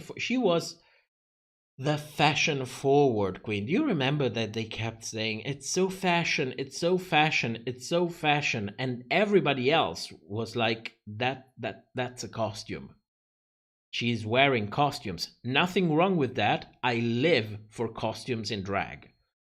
My point is, that's not fashion forward. That's give things their proper name, you know. And she had that runway. It was like a patriotic runway, and she actually came out dressed as an Englishman, an English soldier during the War of Independence. I was so gagged about it because this is something that I would come up with because I didn't study uniforms of American history. I'm not American. But yet I found it so gaggy. I couldn't believe it. Gregory, 8:25 p.m. here in Peru. If you ever want to travel, I can guide you into drag Peruvian wood. I think if I would ever come to Peru, I would like to travel in a different way. Wink, wink. If you know what I mean. Maybe just for a couple of days.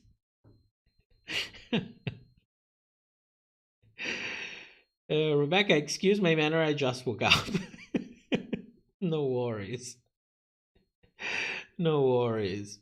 Phoenix, I'm getting the vibe that I fashion and fashion forward just mean, oh my god, your body is so skinny. Oh, that's so shady. That's so shady. And somehow, part of me agrees with that. Yeah. We never really see these kind of compliments given to big queens, do we? Even when they look fantastic. It's kind of as if the judges have a little bit of bias. It's kind of like they are perpetrating a stereotype of sort. I have no idea which kind, but kind of. Has there ever been any Indian queens? The only person I could think of is Priyanka, and that's not even in the US. Raja is from India, isn't she?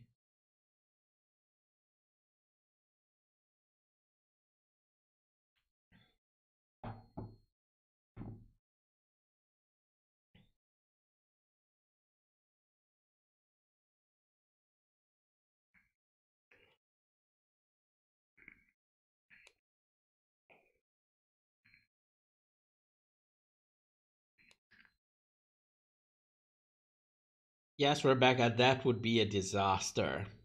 That would be a disaster. Sometimes they might get it right, sometimes they might get it really wrong. Don't forget that these people are going to be associated with the franchise. They want some degree of control. Nevertheless, they do take into account our opinion. There is a reason why they film different possible winners. There is a reason why sometimes they seem to change their mind pretty quickly about who they want to crown. Like you see a season in which one queen is absolutely killing it, then for some reason she doesn't win. You know, she's always on the foreground, she's always front and center, then somehow we get to the finale and she doesn't win. They take into account our opinion of it, but the last word is theirs, and they're going to keep it that way. Because, you know, it's World of Wonder, and of course they want all of the power. Have you seen the picture of RuPaul wearing the Confederate flag? I saw it.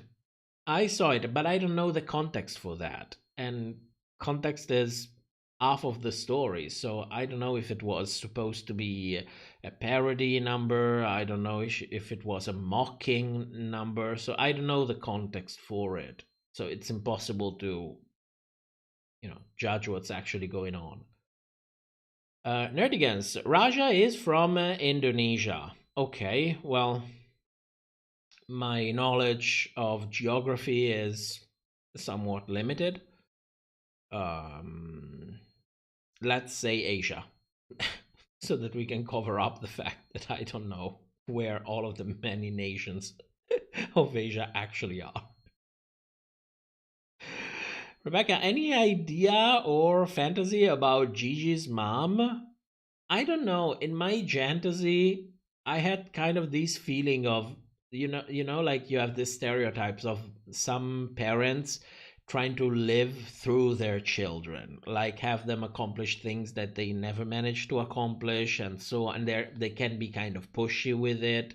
I've seen it happen to many of the people in my lives. Some it was very evident, for others was less evident, but that's the feeling that I got. I don't know in real life what it is. I don't think Gigi really addressed it or talked about it publicly. She just mentioned how supporting her mother was. But she moved out pretty quickly to have such an amazing relationship with her mom. So I don't know. I don't know. Something doesn't quite smell right. But then again, it's none of my business. Gregory, Envy Peru won Drag Race Holland, and she is Peruvian. That's because we're in Europe. I don't want to make direct comparisons, but in general, on average, we have a little bit of a different attitude compared to the US. We come from kind of a different cultural background. So, on average.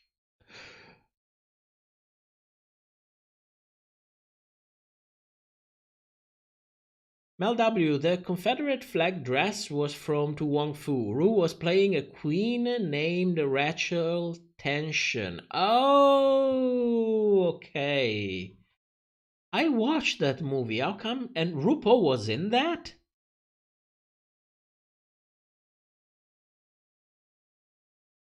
I watched that movie as a kid. I had no idea RuPaul was in that. Damien, one of them was from a movie to Wong Fu, and the other one was an Instagram post captioned, "The South will rise again." Oh my god. Oh my god.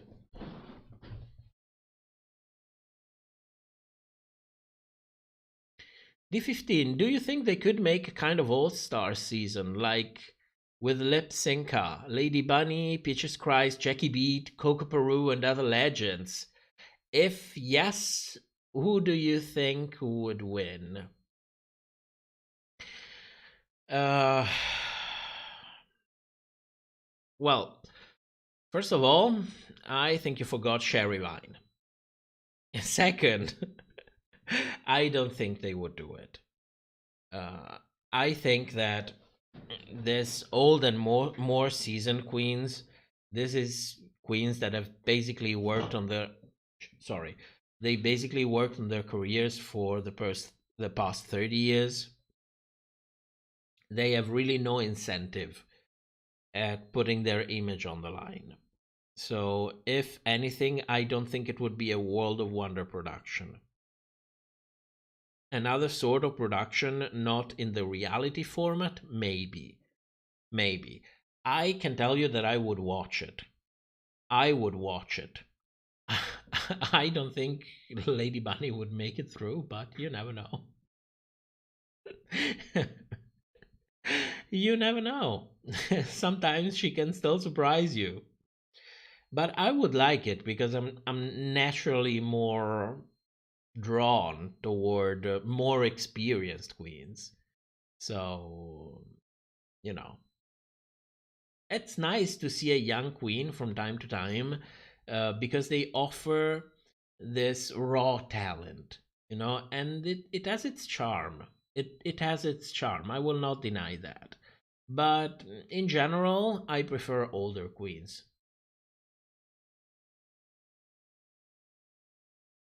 Phoenix, I'm seeing Ginger Minch perform next weekend. No queens ever come where we are. So I'm jealous of everyone. Davey, do you all think that if RuPaul didn't say transphobic bullshit, they would keep avoiding to cast trans people? I don't think it's necessarily that deep. I don't think they actually hated trans people. They just didn't give a fuck. They were just the butt of the joke for production, with the whole male thing. They were just the butt of the joke. They didn't give a shit. They didn't necessarily have anything against them, but they didn't give a shit either. So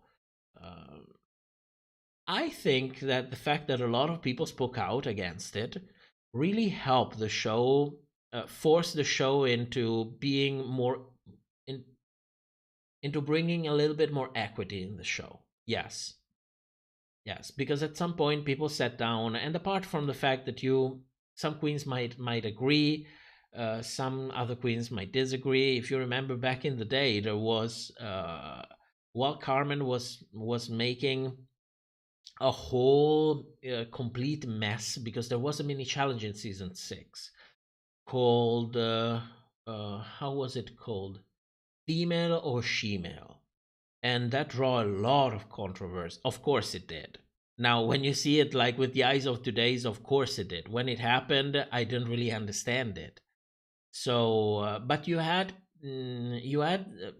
different opinions coming in. Like Sonique, back in the day, Kylie called herself Sonique. She was like, well, it's really a joke. I don't think it necessarily portrays me in a negative way. While Carmen was like, well, this is offensive. This is insensitive, and it all started from there. Then more things started to emerge. People started talking about RuPaul's songs, RuPaul's joke, many different references that are done in the show, that when you take them all together collectively, they start depicting the picture of a big company that doesn't really give a shit of a part of our community. So it's a big thing, and I think that the fact that it was brought to light, it really brought in a change. I think if people didn't make this much noise, it would have taken way longer for the show to actually make this change. Because don't forget, back in the day, you still had perfect interviews of Michelle complaining that you cannot say a certain word anymore. And she's like, well, I cannot say that anymore. Then I'm going to say granny. You have a problem with that word? I'm going to say granny. What's the problem with it? And RuPaul being like, well, if you're a trans woman, it's like cheating. This is what you are getting. And we are talking about people who are well into their adult years. And as you know, the older you get, the kind of more stubborn you get as well. So it's not that easy to like take you on the side and explain you what's going on, and then realizing, oh, okay, yeah, I'm starting to get it. We get each other. You get that there was no malice in the joke, but I also get that the joke is insensitive, and we find a middle way. That is way, way difficult the older you get. That it becomes a more difficult trait to manage. So this was the situation. So absolutely yes. Absolutely yes. Sorry, I went through my tangent as usual.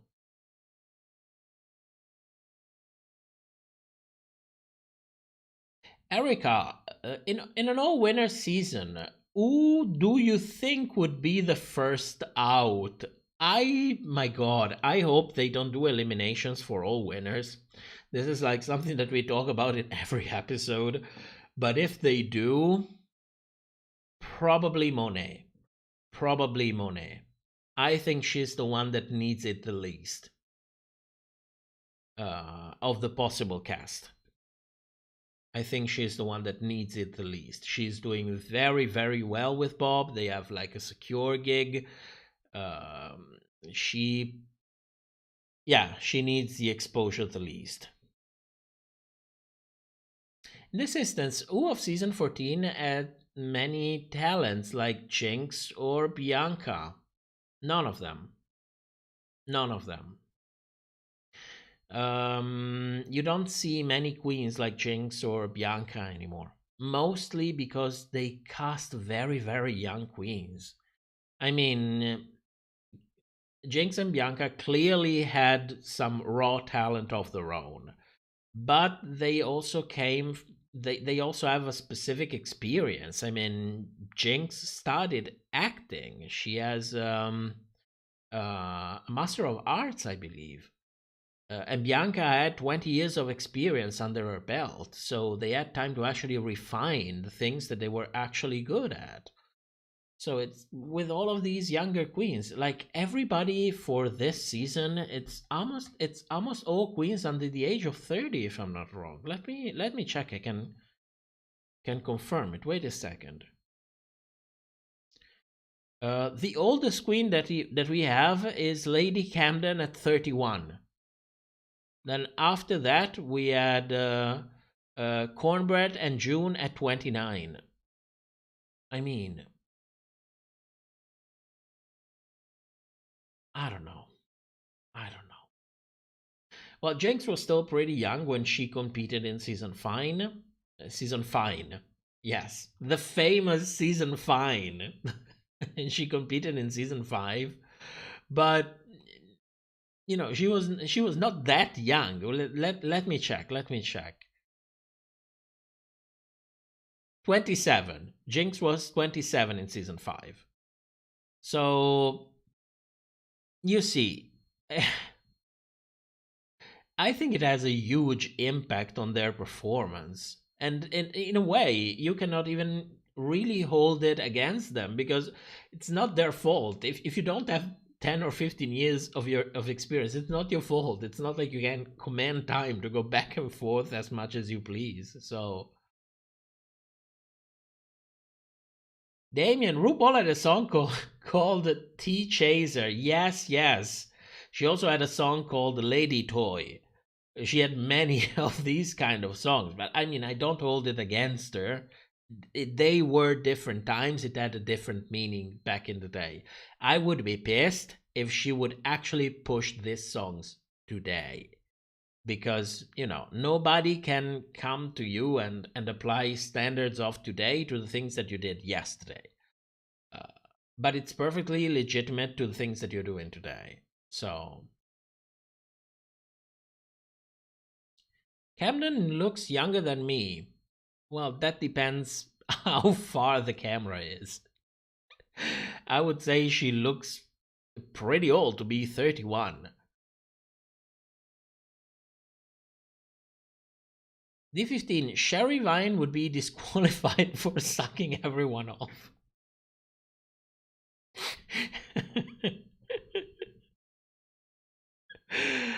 Oh shit.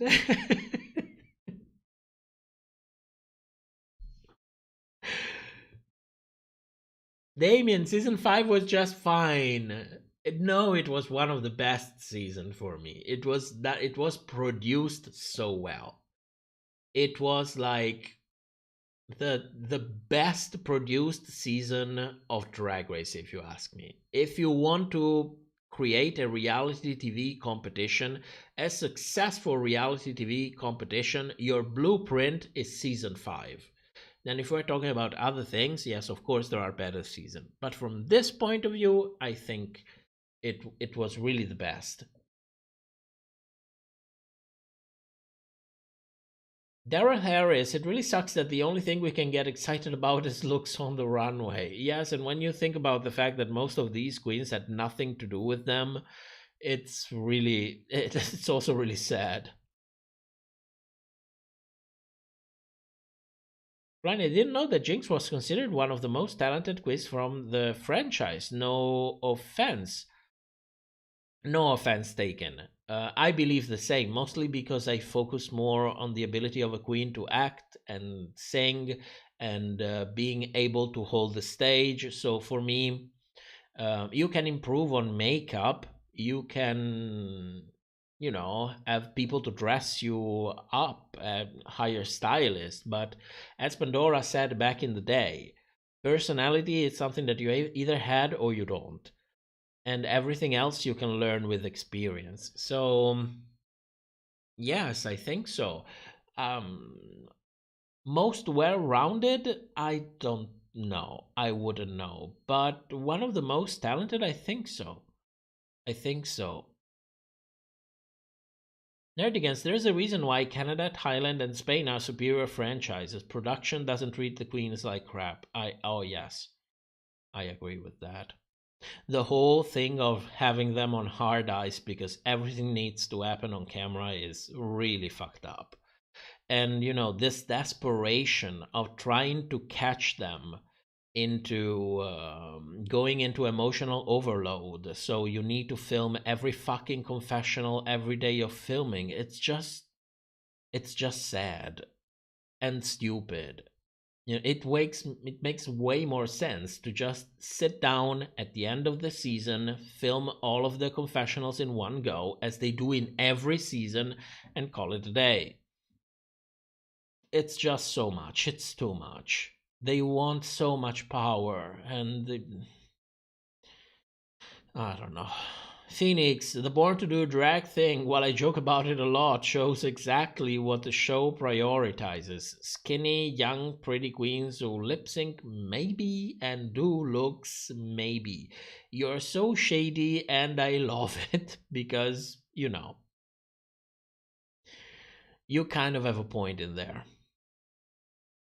D15, the oldest queens this season is Deja, born on April the 22nd. Lady is born on August 9th. Who would have thought? Deja was 31 when she was filming? Why didn't I see it?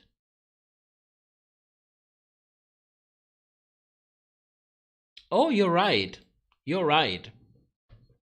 Deja 31 as well.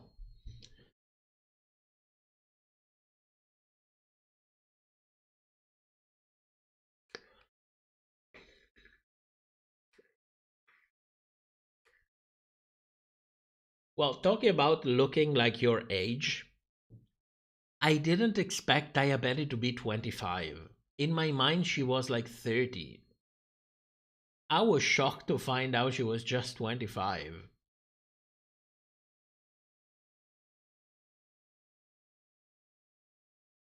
Erica, for the most well-rounded queens are Bianca, Bob, Shay, and Jada. Oh, Jada. Well, I think there are more queens who are very well-rounded. It's not just this four. There is tons of them, especially queens who had actually time to make more experiences since coming on Drag Race. Don't forget that just being on the franchise will open so many doors that will give you the opportunity to learn about things that maybe you didn't even know they existed in the first place. Just because of the virtue of having the possibility to travel to different cities and be around people that otherwise you wouldn't have even met, seeing other cultures, seeing other queens, seeing other styles. Don't forget that when these queens travel internationally, yeah, they might have the Drag Race tour and whatever, but when they are on their own, what they would mostly do is to bring their act alongside the local queens. So they will be exposed to a ton of different queens, a ton of different ways of doing drag, a ton of different kind of shows. And all of that can make a whole lot of difference compared if you're just one queen in a small city and that's all you get. Yes, of course, the internet can open many doors, but until a certain point. So, you know,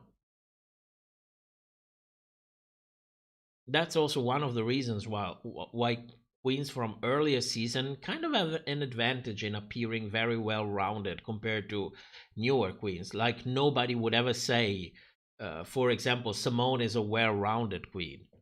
Like, you know, or Gottmik is a well rounded queen. I don't know. I didn't like if you didn't notice it, I didn't like season 13 very much. If you didn't notice it. Watermelon is thinking that Bianca isn't well-rounded an unpopular opinion. She doesn't have versatility with looks, and she's not a very good lip-syncing either. Well, that depends what you mean by versatility with looks. She can pull a good look, but based on season 6, it's always the same look. That's the problem with it. And she is not a very good singer either. So, lip sync, I don't know. Yeah, she when you start to to put all of the things together, I'm like, yeah, probably not the best example to say well-rounded. I think when people think, at least most of the time when I think about well-rounded, what I think about is the ability to being entertaining in many different kind of situations. But that's not the definition of well-rounded. Definition of well-rounded is the ability uh, to, to having actual different talents. You know, being well-rounded in as if you are able to pull it off when it comes to many different kind of talents. D15. I thought Georgina Chacha was 13. Just got out of middle. Come on. Yeah, George's looks really young, even younger than his age.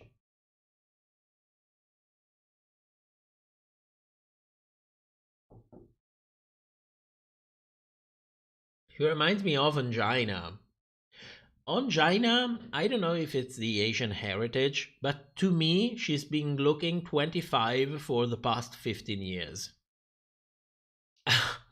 I don't know what's in their DNA, but good lord.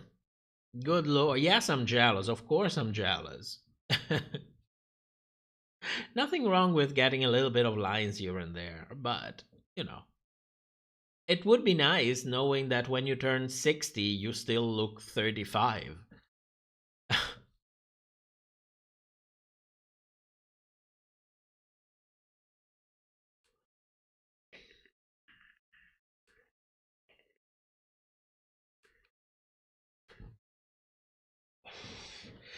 Okay, let's call it a night and go back to bed. Back and go to bed. I'll try to have a couple of videos out already this week. One will be this review, which I hope will be pretty quick, and the other will probably be a video on the lip sync itself in order to draw a little bit more attention on this kind of way of scoring the lip syncs. Remember, the next live stream will be on Saturday because I will be flying on Sunday, so I won't be here to have the live stream. In a way, it's better to have it on Saturday than not having it at all. I will leave a post in the community section. I will write it on Discord. I will write it on Twitter. So don't worry. I will try to have people know as best as possible that it will be on Saturday. And then we will see each other back in the middle of April after that. So thank you so much for coming. I hope you will have a very nice week. I hope you had a nice time with me. I had a nice time with you. And I will see you soon. So good night, good morning, good afternoon, wherever you are. Bye-bye.